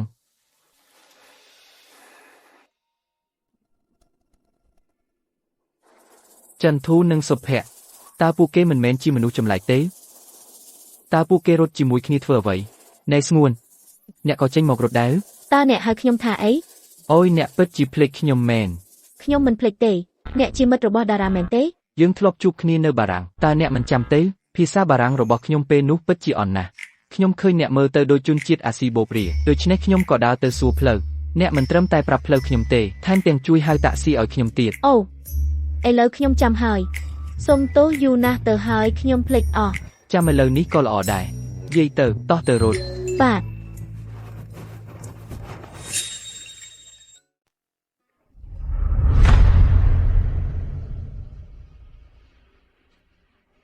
ការវិនិច្ឆ័យរបស់អ្នកមិនអាចទុកចិត្តបានទាំងស្រុងទេ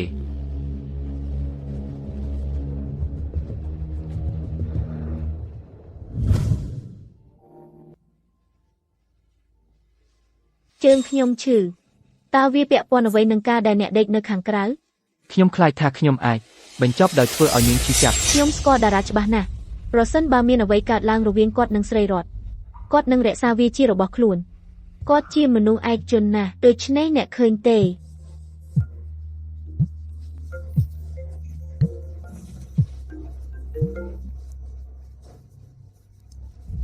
ពុទ្ធី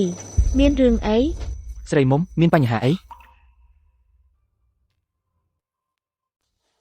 គ្មានអ្វីទេ ឥឡូវនេះឯងនៅណាខ្ញុំកំពុងមករកឯងឥឡូវនេះហើយ ខ្ញុំនឹងផ្ញើទីតាំងរបស់ខ្ញុំទៅឯង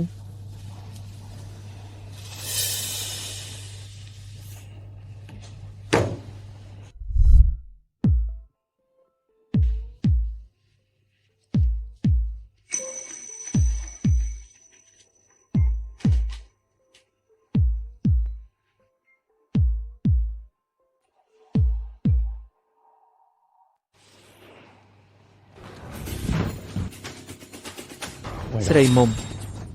មានរឿងអីប្រាប់ខ្ញុំមើលអ្នកណាធ្វើរឿងនេះដាក់ឯង គ្មានអ្វីទេខ្ញុំសុខសប្បាយទេ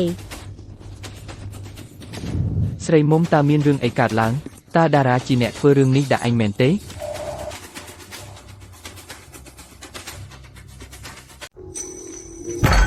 ដូចដែលខ្ញុំគិតគឺគាត់ហើយខ្ញុំនឹងទៅប្រាប់គាត់ឲ្យដឹងខ្លះ ចាំពុទ្ធីគុំទៅណានៅតារាពិតជាមិនបានធ្វើបាបខ្ញុំទេ ស្រីមុំឯងពិតជាស្រឡាញ់គាត់ខ្លាំងមែនទេគាត់ធ្វើបាបឯងហើយឯងបារម្ភថាខ្ញុំនឹងវាយគាត់ទៀត មិនមែនទេតារាពិតជាមិនបានធ្វើបាបខ្ញុំទេ ចុះហេតុអ្វីបានជាឯងយំ តាមពិតទៅប្រពន្ធដែលតារាបានរៀបការពិតជាល្អមែននាងស្អាតហើយថ្លៃថ្នូរការសិក្សារបស់នាងប្រហែលជាមិនច្រើនទេគ្រាន់តែសាលាបណ្ដុះបណ្ដាលសញ្ញាបត្រខ្លែងប៉ុណ្ណោះប៉ុន្តែនាងស័ក្តិសមនឹងតារាណាស់វាធ្វើឲ្យខ្ញុំឈឺចិត្តដែលនាងមិនបាច់ប្រឹងប្រែងអ្វីសោះហើយដើរចូលមកយកតារាបានយ៉ាងងាយប្រហែលជាខ្ញុំច្រណែនទេ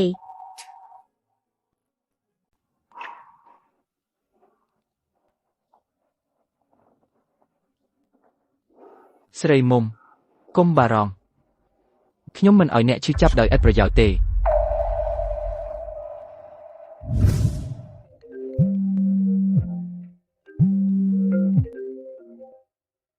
តារាអ្នកណែណាចង់ទៅលេងកីឡាទេយូរហើយដែលយើងមិនបានជួបគ្នាពិធីជប់លៀងរបស់វុធីប្រហែលជាសម្រាប់ស្រីមុំ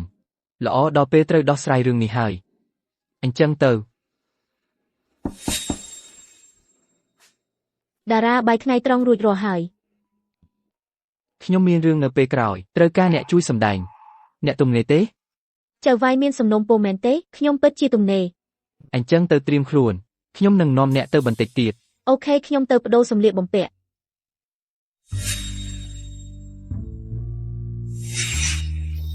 អ្នកចាំខ្ញុំផងហេចាំបន្តិចមានរឿងអីគ្រាន់តែស្លៀកពាក់ឲ្យស្រួលក្រោយមកគេជួបគ្នាលេងកីឡាវាយកូនបាល់អូខេ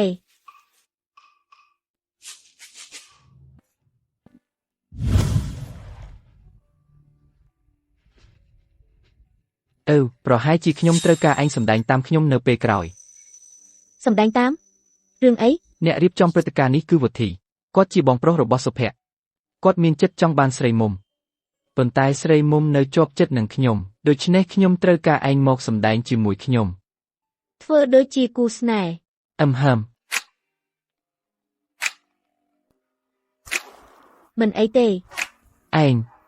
គ្រាន់តែធ្វើជាស្នេហ៍មិនមែនឯងត្រូវធ្វើឲ្យគូស្នេហ៍ណាស់ទេបើឯងមិនចេះធ្វើតាមខ្ញុំចុះ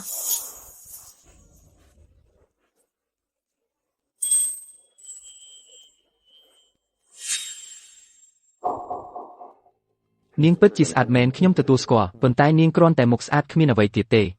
នាងមិនអាចប្រៀបនឹងស្រីមុំបានទេស្រីរតអ្នកមកដល់ហើយសុំទោសដែលធ្វើឲ្យអ្នករងចាំតារាយូរហើយមិនបានជួបឥឡូវយើងនៅទីនេះទាំងអស់គ្នាតោះលេងសប្បាយ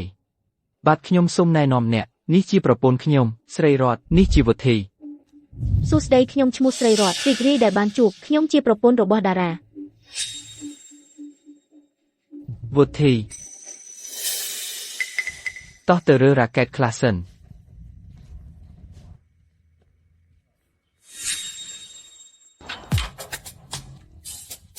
តារាទើបតែយល់ហើយវុធីចាប់អារម្មណ៍ស្រីមុំនោះហើយជាមូលហេតុដែលគាត់ឆ្លើយនឹងអ្នកកុំយកវាមកដាក់ចិត្តតាមពិតទៅអ្នកដឹងទេ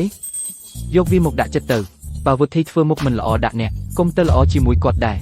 គោលដៅថ្ងៃនេះគឺធ្វើឲ្យច្បាស់ថាខ្ញុំនិងស្រីមុំមិនដែលកើតឡើងទេស្រែកអីចំអកអ្នកមិនចង់ឲ្យខ្ញុំឈឺចាប់ទេតើអ្នកគិតថាខ្ញុំចង់ឲ្យស្រីរត់ឈឺចាប់ទេ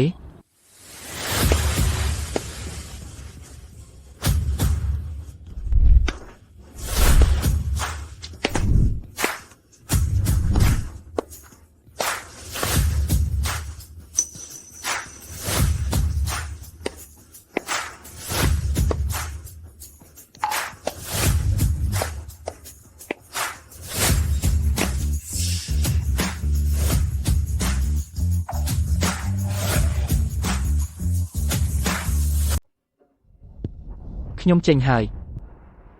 បន្តទៅហេតុអ្វីបានជាអ្នកឈប់មានបញ្ហាអីកំពុងទន់ភ្លន់នឹងនាងជាប្រពន្ធខ្ញុំពិតណាស់ខ្ញុំខ្វល់គិតពីនាងដើម្បីរើសអើងស្ត្រីដូចនោះវុធីភាពតូចតាចរបស់អ្នកមិនដែលធ្វើឲ្យខ្ញុំភ្ញាក់ផ្អើលទេ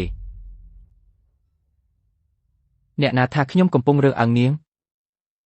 វាជាល្បែងមួយកម្លាំងបន្ថែមបន្តិចគឺជាផ្នែកមួយនៃល្បែងលើសពីនេះនាងស្ទើរតែវាមកខ្ញុំតើខ្ញុំបាននិយាយអីទេអ្នកតារាវាមិនអីទេតើអ្នកមិនចង់សម្ដែងឲ្យស្រីមុំមើលហើយសម្ដែងដូចជាគូស្នេហ៍ក្រោយមកយកកន្សែងមកជូតញើសខ្ញុំនាំទឹកខ្លះមកហើយសូមឲ្យយើងកាន់តែស្និទ្ធស្នាលគ្នាល្អតារា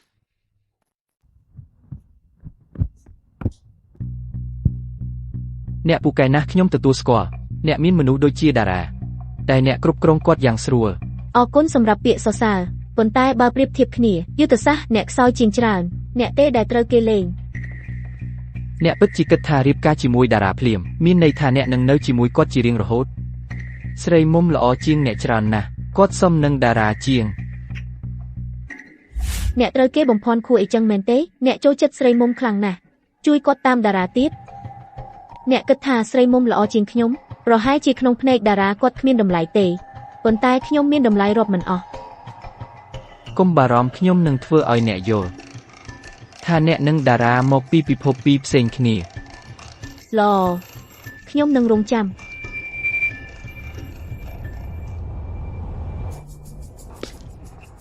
នេះផឹកទឹកបន្តិច អឺម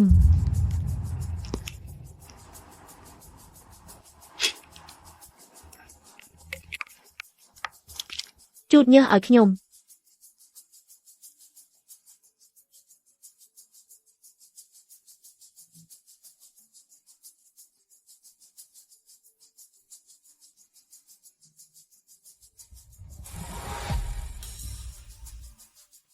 តើតារាពិតជាចូលចិត្តស្រីរត់ទេ ស្រីមុំកុំមើលមិនអីទេ ពុទ្ធីតើអ្នកអាចជួយខ្ញុំបានទេខ្ញុំមិនអាចបាត់បង់តារាបានទេ អូខេអ្វីដែលអ្នកចង់បានខ្ញុំនឹងធ្វើឲ្យវាកើតឡើងកុំយំ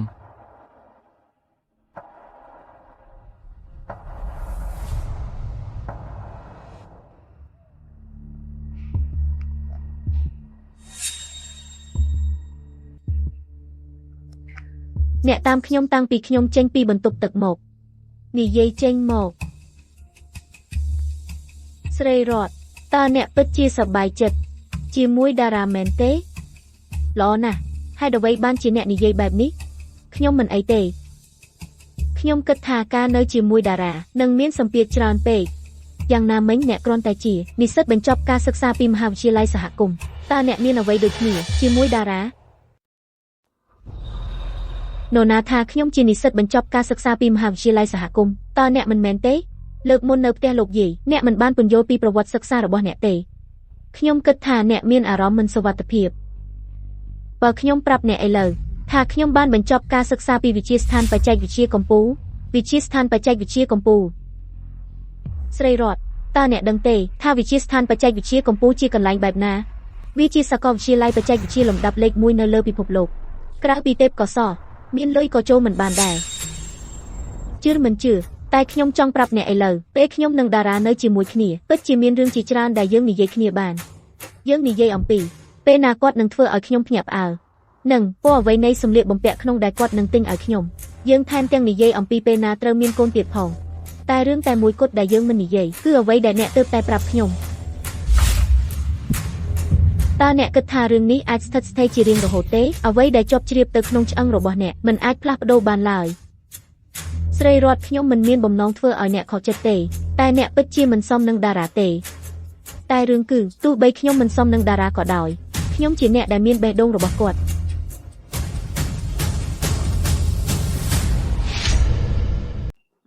ហេ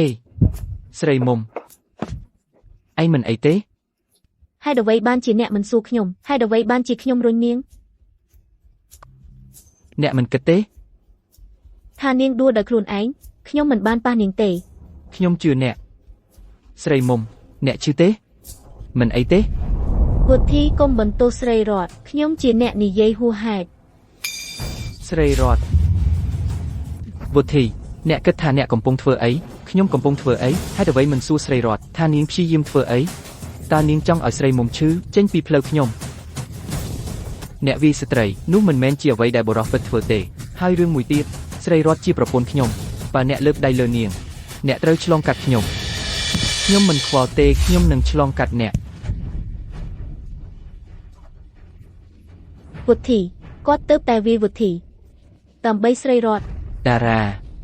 ស្រីរតធ្វើឲ្យស្រីមុំឈឺហើយអ្នកនៅតែការពារនាងបន្ទាប់ពីឆ្នាំទាំងអស់នេះដែលស្រីមុំធ្លាប់ល្អជាមួយអ្នកតើអ្នកបានខ្វាក់ពេញមួយនេះទេវុធី ពុទ្ធីឈប់ទៅវាមិនមែនជាកំហុសរបស់ស្រីរតទេហើយវាក៏មិនមែនជាកំហុសរបស់តារាដែរឲ្យខ្ញុំនិយាយឲ្យច្បាស់មួយរឿងខ្ញុំមិនបានរុញអ្នកទេអ្នកដួលដោយខ្លួនឯងហើយកញ្ញាស្រីពើទៅតែនិយាយវាមិនមែនជាកំហុសខ្ញុំទេដូច្នេះពេលអ្នកនិយាយកុំនិយាយរួញនោះមានន័យបំផុតណាស់ប្រាប់ខ្ញុំត្រង់ខ្ញុំរុញអ្នករត់ស្រីរតខ្ញុំពិតជាមិនបន្ទោសអ្នកទេវាជាកំហុសរបស់ខ្ញុំផ្ទាល់វាជាខ្ញុំ ស្រីរត ឈប់មានកាមេរ៉ាសន្តិសុខនៅទីនេះបើយើងមិនអាចដោះស្រាយរឿងនេះទេត បន្តពិនិត្យមើលកាមេរ៉ា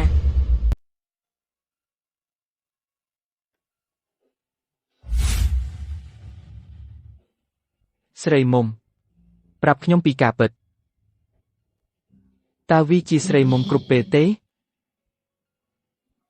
ការពិតគឺស្រីរតបានរុញស្រីមុំ ពុទ្ធី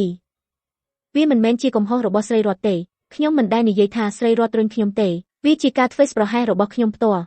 អ្នកប្រញាប់សន្និដ្ឋានអរគុណព្រះដែលតារាមិនយល់ច្រឡំស្រីរតអ្នកអាចធ្វើឲ្យនាងឈឺចាប់ពិតប្រាកដអ្នកគួរសុំទោសស្រីរតហាំដោយប្រយោគតែមួយអ្នកបានបន្ទោសអ្វីទាំងអស់ទៅលើវុធីអញ្ចឹងដរាបណាយើងបានបញ្ជាក់រឿងនេះបើមិនដូច្នេះទេខ្ញុំគ្មានវិធីការពារខ្លួនឯងទេប៉ុន្តែខ្ញុំទើបតែពិនិត្យអ្វីមួយកាមេរ៉ាឃ្លាំមើលនៅទីនោះមិនបានចង្អុលមកយើងទេ តោះទៅ ម៉ែ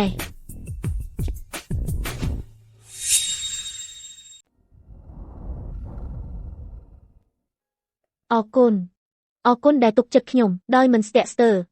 ហើយអរគុណតែគាំទ្រខ្ញុំដូចនោះ មិនអីទេខ្ញុំជាប្តីរបស់អ្នកការឲ្យទំនុកចិត្តអ្នកគឺជាអ្វីដែលខ្ញុំអាចធ្វើបានតិចបំផុត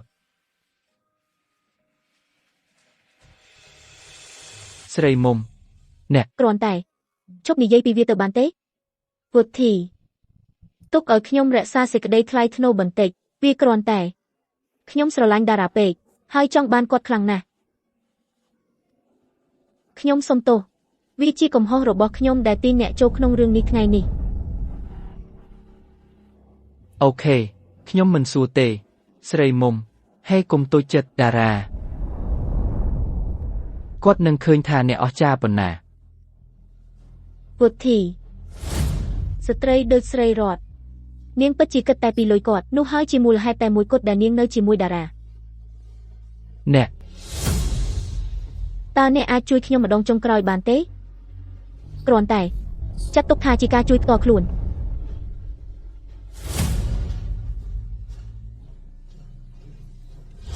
អូខេខ្ញុំនឹងជួយអ្នក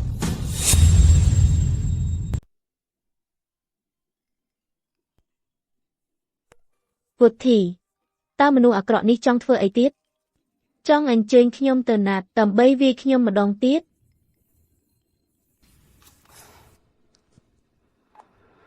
វុធីស្រីរតយើងជួបគ្នាសិន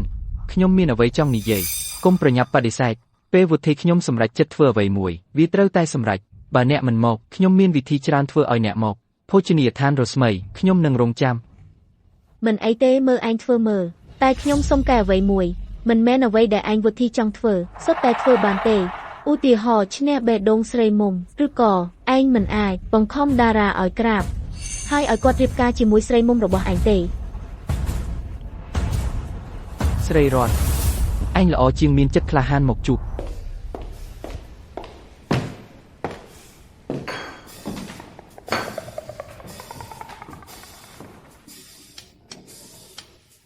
ប្រាប់ខ្ញុំមកតើត្រូវចំណាយប៉ុន្មានដើម្បីឲ្យអ្នកចាក់ចេញពីតារា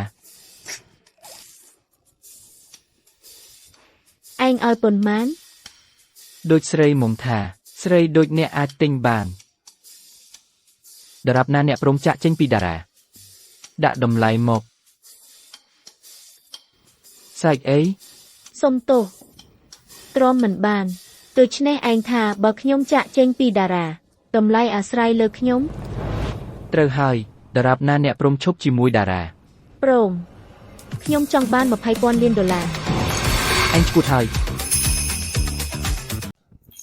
អញឈួតហើយមែនទេឯងដឹងទេថា$20,000 លានមានន័យយ៉ាងម៉េចកុំប្រថុយពេក ឯងមិនបាននិយាយទេថាបើខ្ញុំចាក់ចេញពីតារាខ្ញុំអាចដាក់តម្លៃខ្លួនឯងបានម៉េចពុទ្ធីមិនអាចទ្រាំនឹងតម្លៃបានទេ មិនមែនខ្ញុំមិនអាចចំណាយវាទេឯងមិនសមនឹងវាទេ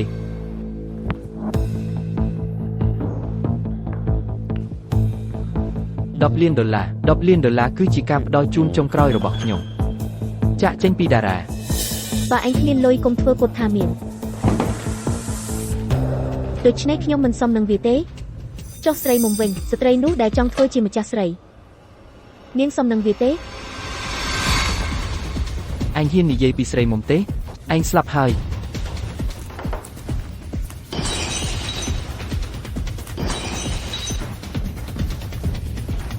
មាននរណាម្នាក់ធ្លាប់ប្រាប់ឯងទេ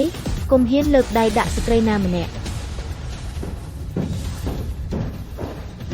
ចន្ទធូឯងនឹងទទួលលទ្ធផល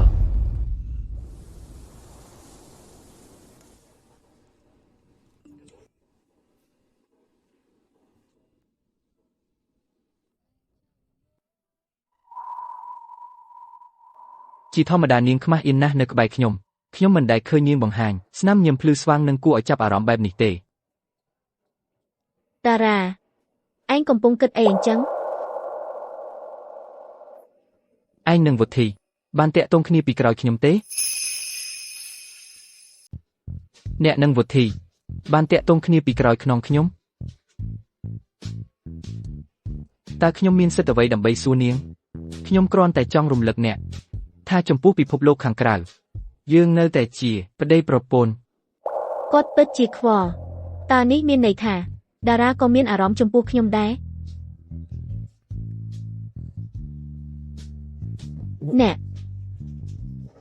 ខ្ញុំសំទោស គ្មានអ្វីកើតឡើងរវាងវុធីនិងខ្ញុំទេគាត់ស្វែងរកខ្ញុំដោយខ្លួនឯង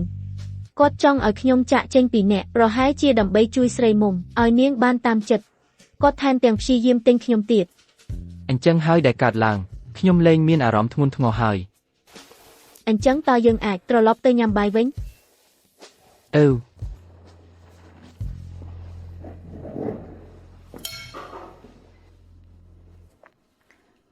សូវ៉ាន់ខ្ញុំមើលថាអ្នកត្រឡប់មកប្រទេសវិញ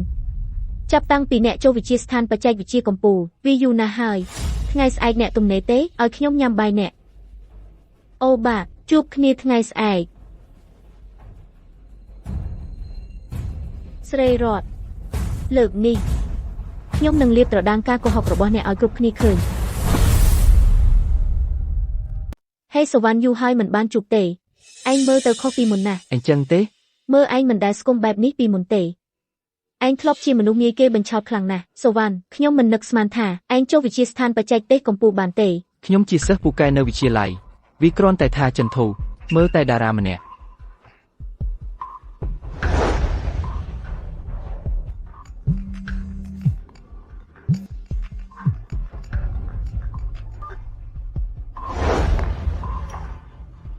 ចន្ទធូទៅយកទូរស័ព្ទឯងទៅកុំបារម្ភពីខ្ញុំ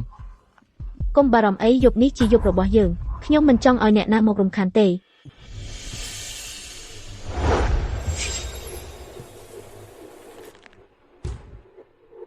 មូលហេតុដែលខ្ញុំហៅឯងមកគឺព្រោះខ្ញុំចង់ឲ្យឯងទៅជាមួយខ្ញុំទៅពិធីមួយខ្ញុំគ្មានគូទេជួយខ្ញុំបានទេសូមហើយតែម្ដងនេះ អូខេ អរគុណ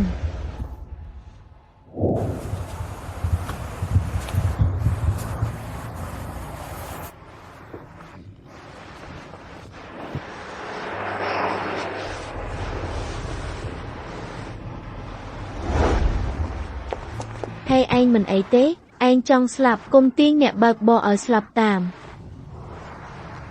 អ្នកណាថាខ្ញុំចង់ស្លាប់ បើមិនចង់ស្លាប់ហេតុអ្វីបានជារត់ឆ្លងផ្លូវដោយមិនមើលអី កុំសង្ឃឹមថាខ្ញុំអរគុណអី មិនបាច់ខ្ញុំសង្គ្រោះអ្នកបើកបរទេវាគ្មានអ្វីពាក់ព័ន្ធនឹងឯងទេ នៅជាមួយស្ត្រីដែលពិតប្រាកដនិងត្រង់ដូចនាងប្រហែលជាមិននឿយហត់ដូចនៅជាមួយស្រីមុំទេហងចុះយ៉ាងណាយើងសាកល្បងមើល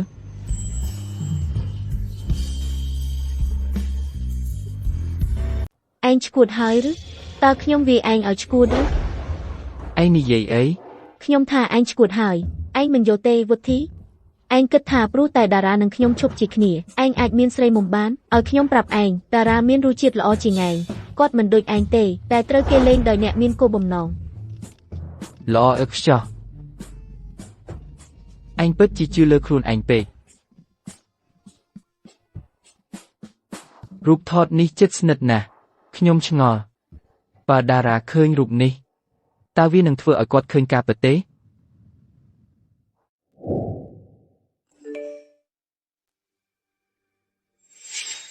តាំងពីពេលណាមកប្រពន្ធឯងស្និទ្ធស្នាលនឹងវុធីខ្លាំងម្ល៉េះវុធីបានបោះបង់ចោលហើយឬ លោកតារាមានបញ្ហាអីលោកការវិភាគថ្ងៃនេះលោកតារាលោកមានការប្រជុំសំខាន់ណាស់នឹងមកដល់ស្រីរតតើអ្នកនៅណា ខ្ញុំនៅផ្សារមានរឿងអី ផ្ញើទីតាំងរបស់អ្នកមកខ្ញុំ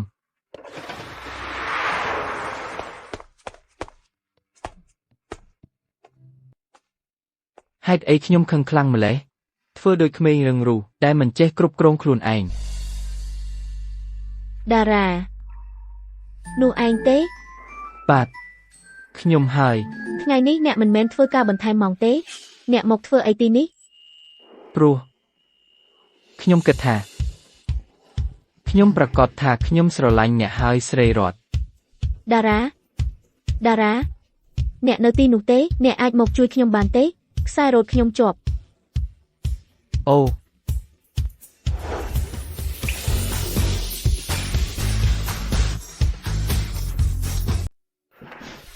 តើអ្នកអាចជួយខ្ញុំដាក់ខ្សែរ៉ូតបានទេ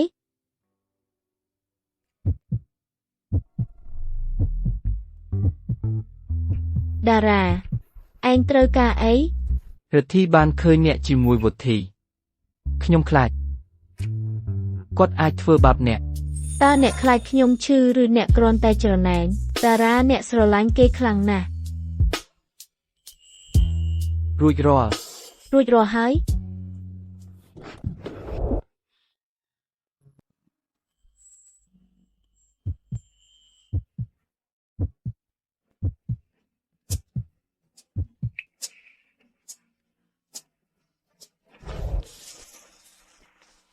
សុំទោសចំពោះរឿងនោះ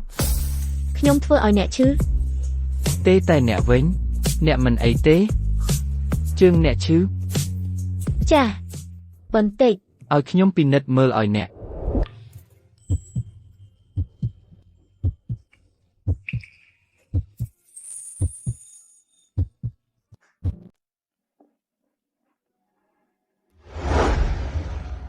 តារាមានរឿងអី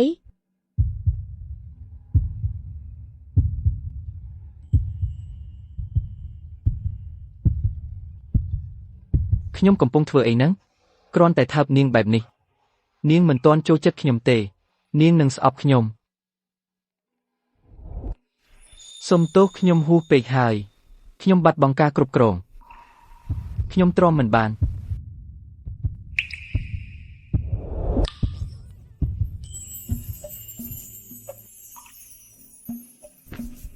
អ្នកមិនមែនហួសពេកទេខ្ញុំចូលចិត្តវា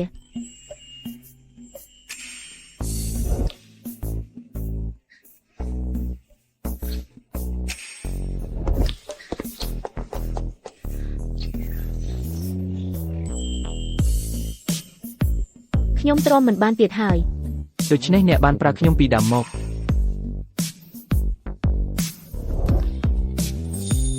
បើមិនអញ្ចឹងទេតើអ្នកដឹងថាអ្នកចូលចិត្តខ្ញុំដោយរបៀបណា ហើយវាមិនយឺតពេកទេក្នុងការដឹងវាឥឡូវ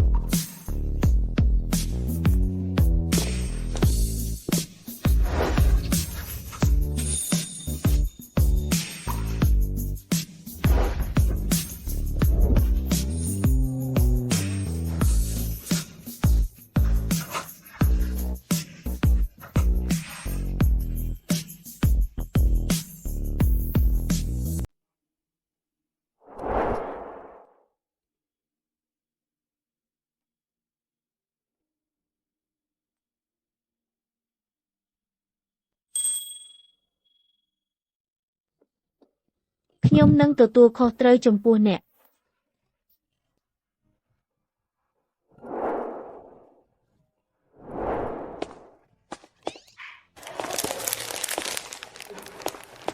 សូមស្វាគមន៍ត្រឡប់មកវិញលោកតារាបាទអូត្រូវហើយស្រីរតភ្ញាក់ហើយឬនៅហេលោកតារាតើលោកក្រុងនឹងនាំលោកស្រីចន្ទធូទៅជួបលោកយាយមែនទេអូទេលោកតារាផ្កាស្បាយរឿងទាំងនេះនឹងសម្រុំជាងសម្រាប់លោកយាយទាំងនេះសម្រាប់ស្រីរតប៉ុន្តែតាមពិតវាសម្រុំជាងសម្រាប់លោកយាយតើលោកនិយាយអ្វីពិសិដ្ឋខ្ញុំបានជ្រើសរើសទាំងនេះជាពិសេសអូ តើអ្នកទៅណា ស្រីរតខ្ញុំត្រូវនិយាយជាមួយអ្នក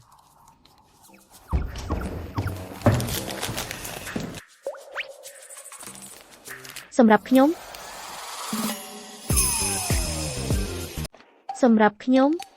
ចាសស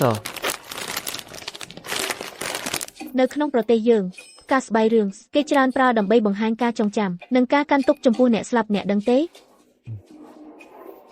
សុំទោសប៉ុន្តែខ្ញុំគិតថាផ្កាស្បៃរឿងគឺឆើតឆាយនិងទន់ភ្លន់ដូចអ្នកដែរនោះហើយជាមូលហេតុដែលខ្ញុំយកវាមកឲ្យអ្នក តែអ្នកឃើញទេនៅក្នុងលោកនេះមនុស្សតែងតែដាក់អត្ថន័យទៅលើអ្វីទាំងអស់ផ្កាស្បៃរឿងធ្លាប់ត្រូវបានជ្រើសរើសជាអំណោយដ៏គួរគោរពបំផុតសម្រាប់សម្ដេចប៉ាបនៅទីក្រុងរ៉ូមដូច្នេះវាក៏អាចថ្លៃថ្នូរដែរតារាបើវាមកពីអ្នកអត្ថន័យណាក៏ដោយដែលអ្នកចង់ឲ្យវាមានវាក៏ជាអត្ថន័យនោះដែរ ស្រីរតខ្ញុំពិតជាចូលចិត្តអ្នកណាស់ខ្ញុំចូលចិត្តអ្នកច្រើនជាងអ្វីដែលខ្ញុំធ្លាប់គិតទៅទៀតខ្ញុំមិនដឹងថាខ្ញុំចាប់ផ្ដើមស្រឡាញ់អ្នកតាំងពីពេលណាទេលុះពេលខ្ញុំដឹងខ្ញុំក៏ច្រណែនហើយហើយបន្ទាប់មក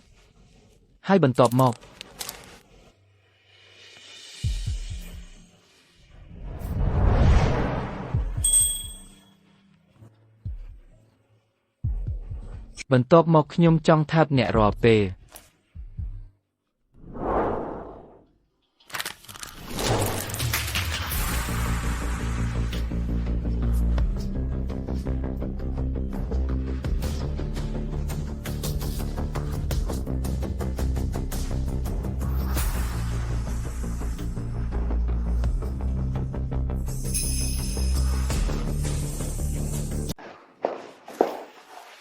ហេស្រីរត អញ្ចឹង លោកយាយនឹងរៀបចំពិធីខួបកំណើតក្នុងរយៈពេល 2-3 ថ្ងៃទៀតលោកយាយចង់ឲ្យអ្នកមកចូលរួមសប្បាយជាមួយគ្នា តារាប្រហែលជាអ្នកមានឋានៈធំដូច្នេះពិធីរបស់លោកយាយរបស់គាត់ច្បាស់ជាធំតែម្ដងបើមានអ្នកសារព័ត៌មានមកវិញហើយបើពុកខ្ញុំដឹងវិញ ស្រីរត ហឺ មានរឿងអី គ្មានអីទេខ្ញុំនឹងទៅពិតប្រាកដ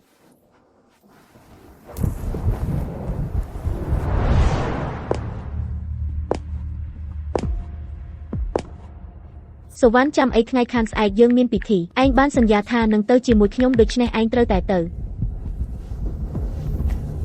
ស្រីរតខ្ញុំនឹងធ្វើឲ្យឯងដឹងពីភាពខុសគ្នារវាងឯងនិងវណ្ណៈខ្ពស់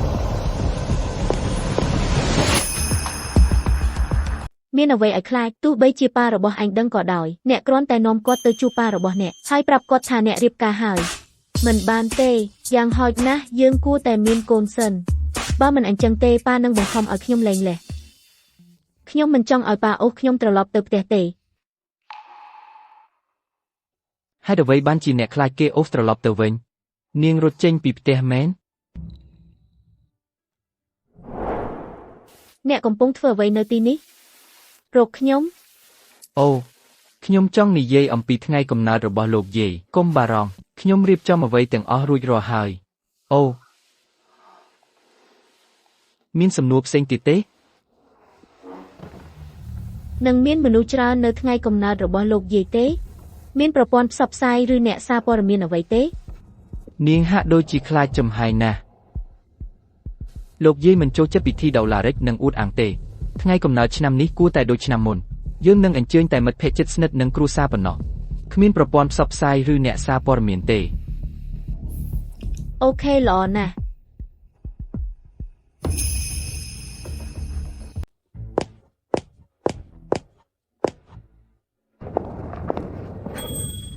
មើលអ្នកណាមកនេះអ្នកស្អាតណាស់អូ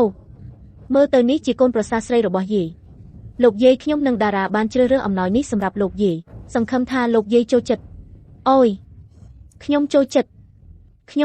ណាស់អ្វីដែលកូនប្រសារស្រីរបស់យាយឲ្យយាយតែងតែចូលចិត្តទាំងអស់បើស្រីរតជាទីស្រឡាញ់របស់យាយអាចឲ្យយាយមានចៅទួតយាយនឹងសប្បាយចិត្តខ្លាំងណាស់ ចៅទូត លោកយាយខ្ញុំនិងតារានៅក្មេងនៅឡើយមិនបាច់ប្រញាប់ទេខ្ញុំសន្យាថានឹងឲ្យលោកយាយមានចៅទួតនៅថ្ងៃណាមួយ នាងពិតជាព្រមមានកូនជាមួយខ្ញុំមែន អញ្ចឹងយាយនឹងរងចាំ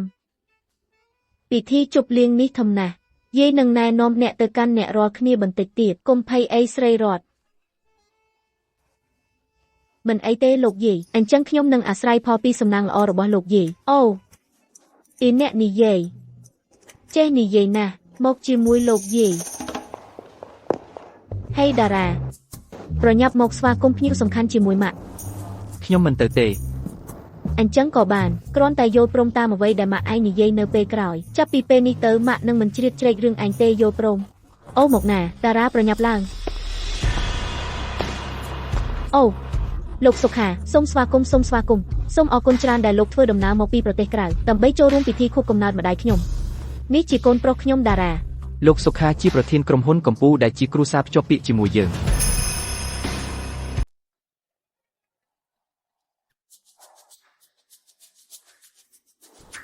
លោកសុខារីករាយដែលបានជួបលោកខ្ញុំឈ្មោះតារ៉ាស្ទឺលីង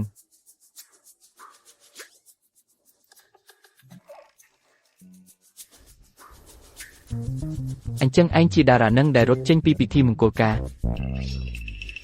តើអ្នកកំពុងនិយាយថាកូនស្រីខ្ញុំមិនល្អគ្រប់គ្រាន់សម្រាប់អ្នក អូទេពិតណាស់មិនមែនខ្ញុំចង់និយាយថាតារ៉ាជាអ្នកមានសំណាងគាត់តែងតែកោតសរសើរកូនស្រីរបស់លោកសុខាខ្ញុំគ្មានអ្វីប្រឆាំងនឹងលោកឬកូនស្រីលោកទេវាមិនមែនជាបញ្ហាថាល្អគ្រប់គ្រាន់ទេខ្ញុំគ្រាន់តែមិនចូលចិត្តគំនិតទាំងមូលនៃអាពាហ៍ពិពាហ៍អាជីវកម្មនេះទេការរស់នៅដោយគ្មានស្នេហាសំខាន់បំផុតខ្ញុំបានរៀបការរួចហើយយើងសប្បាយចិត្តណាស់តារ៉ាបើលោកអនុញ្ញាតខ្ញុំសូមចាក់ចេញតើអ្នកមានរឿងអីលោកសុខាចាំលោកសុខាមិនមែនជាអ្វីដែលគាត់ចង់និយាយនោះទេលោកសុខាសូមឲ្យខ្ញុំពន្យល់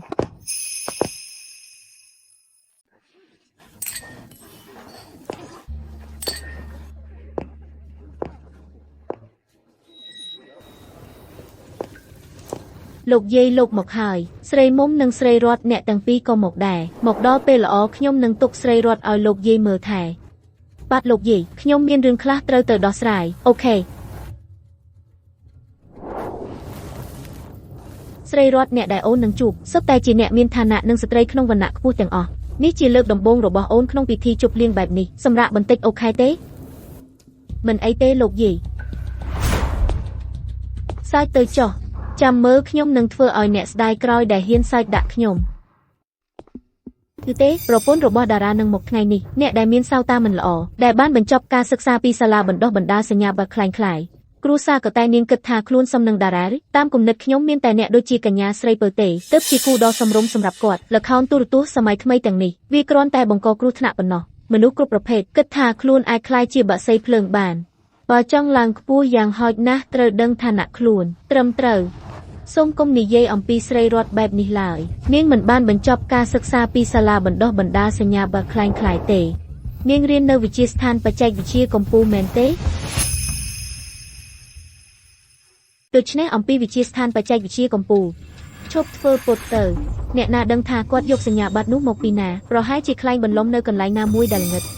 ឥឡូវស្រីរតកុំខ្លាចអីគាត់ក៏បានបញ្ចប់ការសិក្សាពីវិទ្យាស្ថានបច្ចេកវិទ្យាកំពូលដែរគាត់ក៏បានបញ្ចប់ពីវិទ្យាស្ថានកំពូលដែរអញ្ចឹងគាត់អាចជួយគ្រប់គ្រងអ្នកបានអញ្ចឹងអ្នករាល់គ្នានឹងត្រូវជាអ្នកស្រីមុំតើអ្នកពិតជាគិតថាវិទ្យាស្ថានបច្ចេកវិទ្យាកំពូលមានតែសិស្សប៉ុន្មាន10នាក់ទេឬអ្នកគិតថាគ្រប់គ្នាដែលបានរៀននៅវិទ្យាស្ថានបច្ចេកវិទ្យាកំពូលត្រូវតែស្គាល់គ្នាទេស្រីរតអ្នកទាំងពីរបានទៅសាលាតែមួយអ្នកប្រកាសជាមានអ្វីត្រូវនិយាយគ្នាអញ្ចឹងការពិតនឹងបង្ហាញដោយខ្លួនឯងសូវ៉ាន់អ្នកមកដល់ហើយ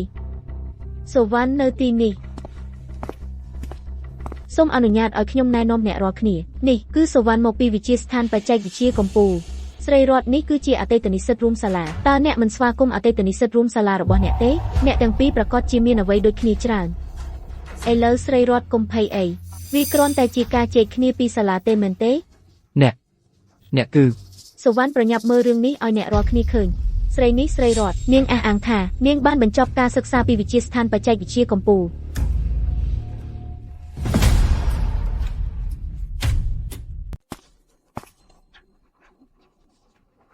ចិនធូតើអ្នកកំពុងធ្វើអ្វីនៅទីនេះ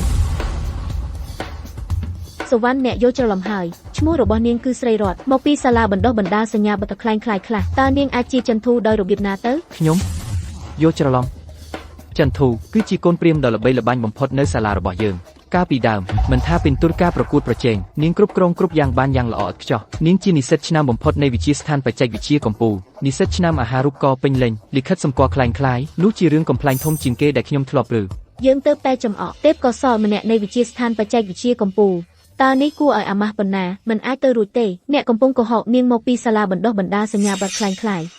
ស្រីមុំខ្ញុំកំពុងនិយាយការពិតអ្នកមិនដែលខិតខំស្វែងរកការពិតមុននឹងថ្កោលទោសខ្ញុំ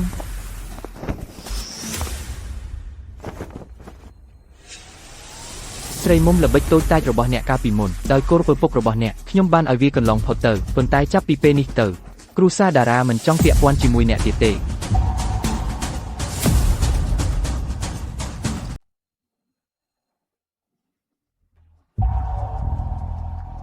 នេះជាប្រពន្ធរបស់កូនអ្នកស្រីរតគាត់ធ្វើបែបនេះគ្រាន់តែចង់ធ្វើឲ្យខ្ញុំជឿចិត្តនាងជាតារាសម្ដែងដែលគាត់ជួលដោយចេតនាអូខេនាំនាងចូលមកឲ្យខ្ញុំជួបនាងអំពីកិច្ចសហការរបស់យើងប្រហែលជានៅអាចរកដំណោះស្រាយអ្វីមួយបានស្រីរតសូមខ្ញុំអង្វរអ្នកជួយខ្ញុំតែម្ដងនេះពេលអ្នកជួបលោកសុខាពេលក្រោយគ្រាន់តែធ្វើពុតថាអ្នកជាតារាសម្ដែងដែលតារាជួលមិនមែនប្រពន្ធពិតប្រាកដរបស់គាត់ទេអ្នកមិនអាចតាក់ទងតារាបានទេដូច្នេះអ្នកកំពុងព្យាយាមបញ្ចុះបញ្ចូលខ្ញុំទេមើលខ្ញុំមិនបានសុំឲ្យតារារៀបការតាមអាពាហ៍ពិពាហ៍អាជីវកម្មនោះទេតែម្ដងនេះប្រសិនបើអ្នកអាចជួយខ្ញុំរកកិច្ចព្រមព្រៀងជាមួយក្រុមហ៊ុនកំពូលអ្វីក៏ដោយដែលកើតឡើងរវាងអ្នកនិងតារានៅពេលអនាគតខ្ញុំនឹងមិនរារាំងអ្នកទេអូខេក្រុមហ៊ុនកំពូលមកជាមួយខ្ញុំ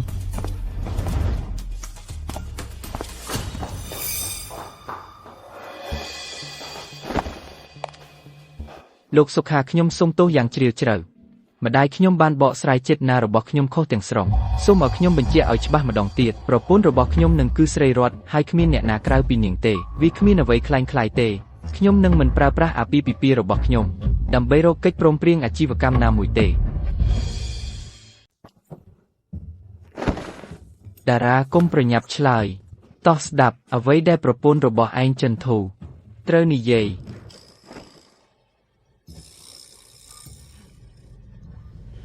ប៉ាឯងជាកូនស្រីរបស់លោកសុខាអូស្រីរតចាំអីគឺកញ្ញាចិនធូដូច្នេះឯងជាអ្នកស្នងមរតករបស់ក្រុមហ៊ុនកំពូលឯងក៏រត់ចេញពីពិធីមង្គលការដែរនិយាយចំអ្នកណានឹកស្មានថាការរត់ចេញនឹងនាំខ្ញុំមកជួបតារាម្ដងទៀតបើខ្ញុំដឹងមុនខ្ញុំមិនខំរត់ទេបើឯងមិនរត់ឯងមិនដែលកត់សម្គាល់ខ្ញុំទេហើយឯងក៏មិនស្រឡាញ់ខ្ញុំដែរហឹមឯងហ៊ានណាស់កូនស្រីរត់ចេញពីពិធីមង្គលការរបស់ឯងហើយក៏ទៅរៀបការសម្ងាត់ទៀតឯងរាប់ខ្ញុំជាឪពុកឬទេប៉ាវាคล้ายសុទ្ធតែคล้าย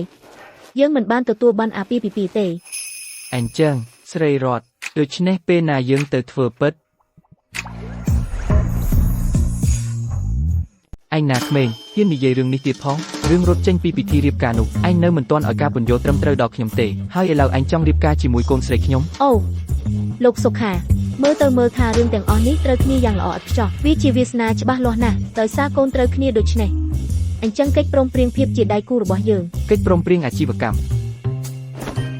វាអាស្រ័យទាំងស្រុងលើអាកប្បកិរិយារបស់ក្មេងនេះចិនធូតោះទៅយកបានអាពាហ៍ពិពាហ៍ឥឡូវនេះ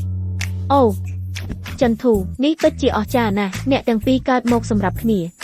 ឯងរត់ចេញពីពិធីរៀបការពេលណាក៏បានហើយឥឡូវឯងគិតថាឯងអាចរៀបការជាមួយកូនស្រីខ្ញុំលោកសុខាខ្ញុំវាគ្រាន់តែថាប៉ាតាមពិតទៅវាមិនមែនដូចអ្នកគិតទេមែនទេចិនធូជួយខ្ញុំបន្តិចមកលោកសុខាហេ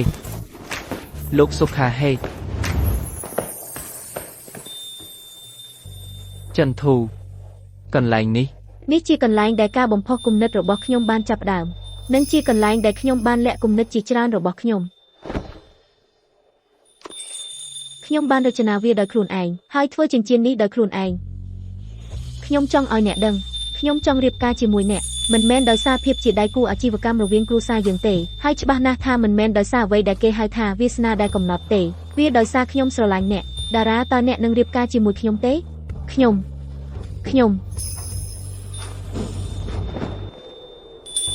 ុំយល់ព្រមចិនធូខ្ញុំសុំទោសពីមុនមកខ្ញុំតែងតែឲ្យអ្នកជាអ្នកនាំមុខខ្ញុំយឺតពេកក្នុងការដឹងខ្លួនយឺតពេកក្នុងការយល់ចាប់ពីពេលនេះទៅខ្ញុំនឹងក្លាយជាអ្នកការពារអ្នកការពារការរចនារបស់អ្នកការពារផ្ទះរបស់យើង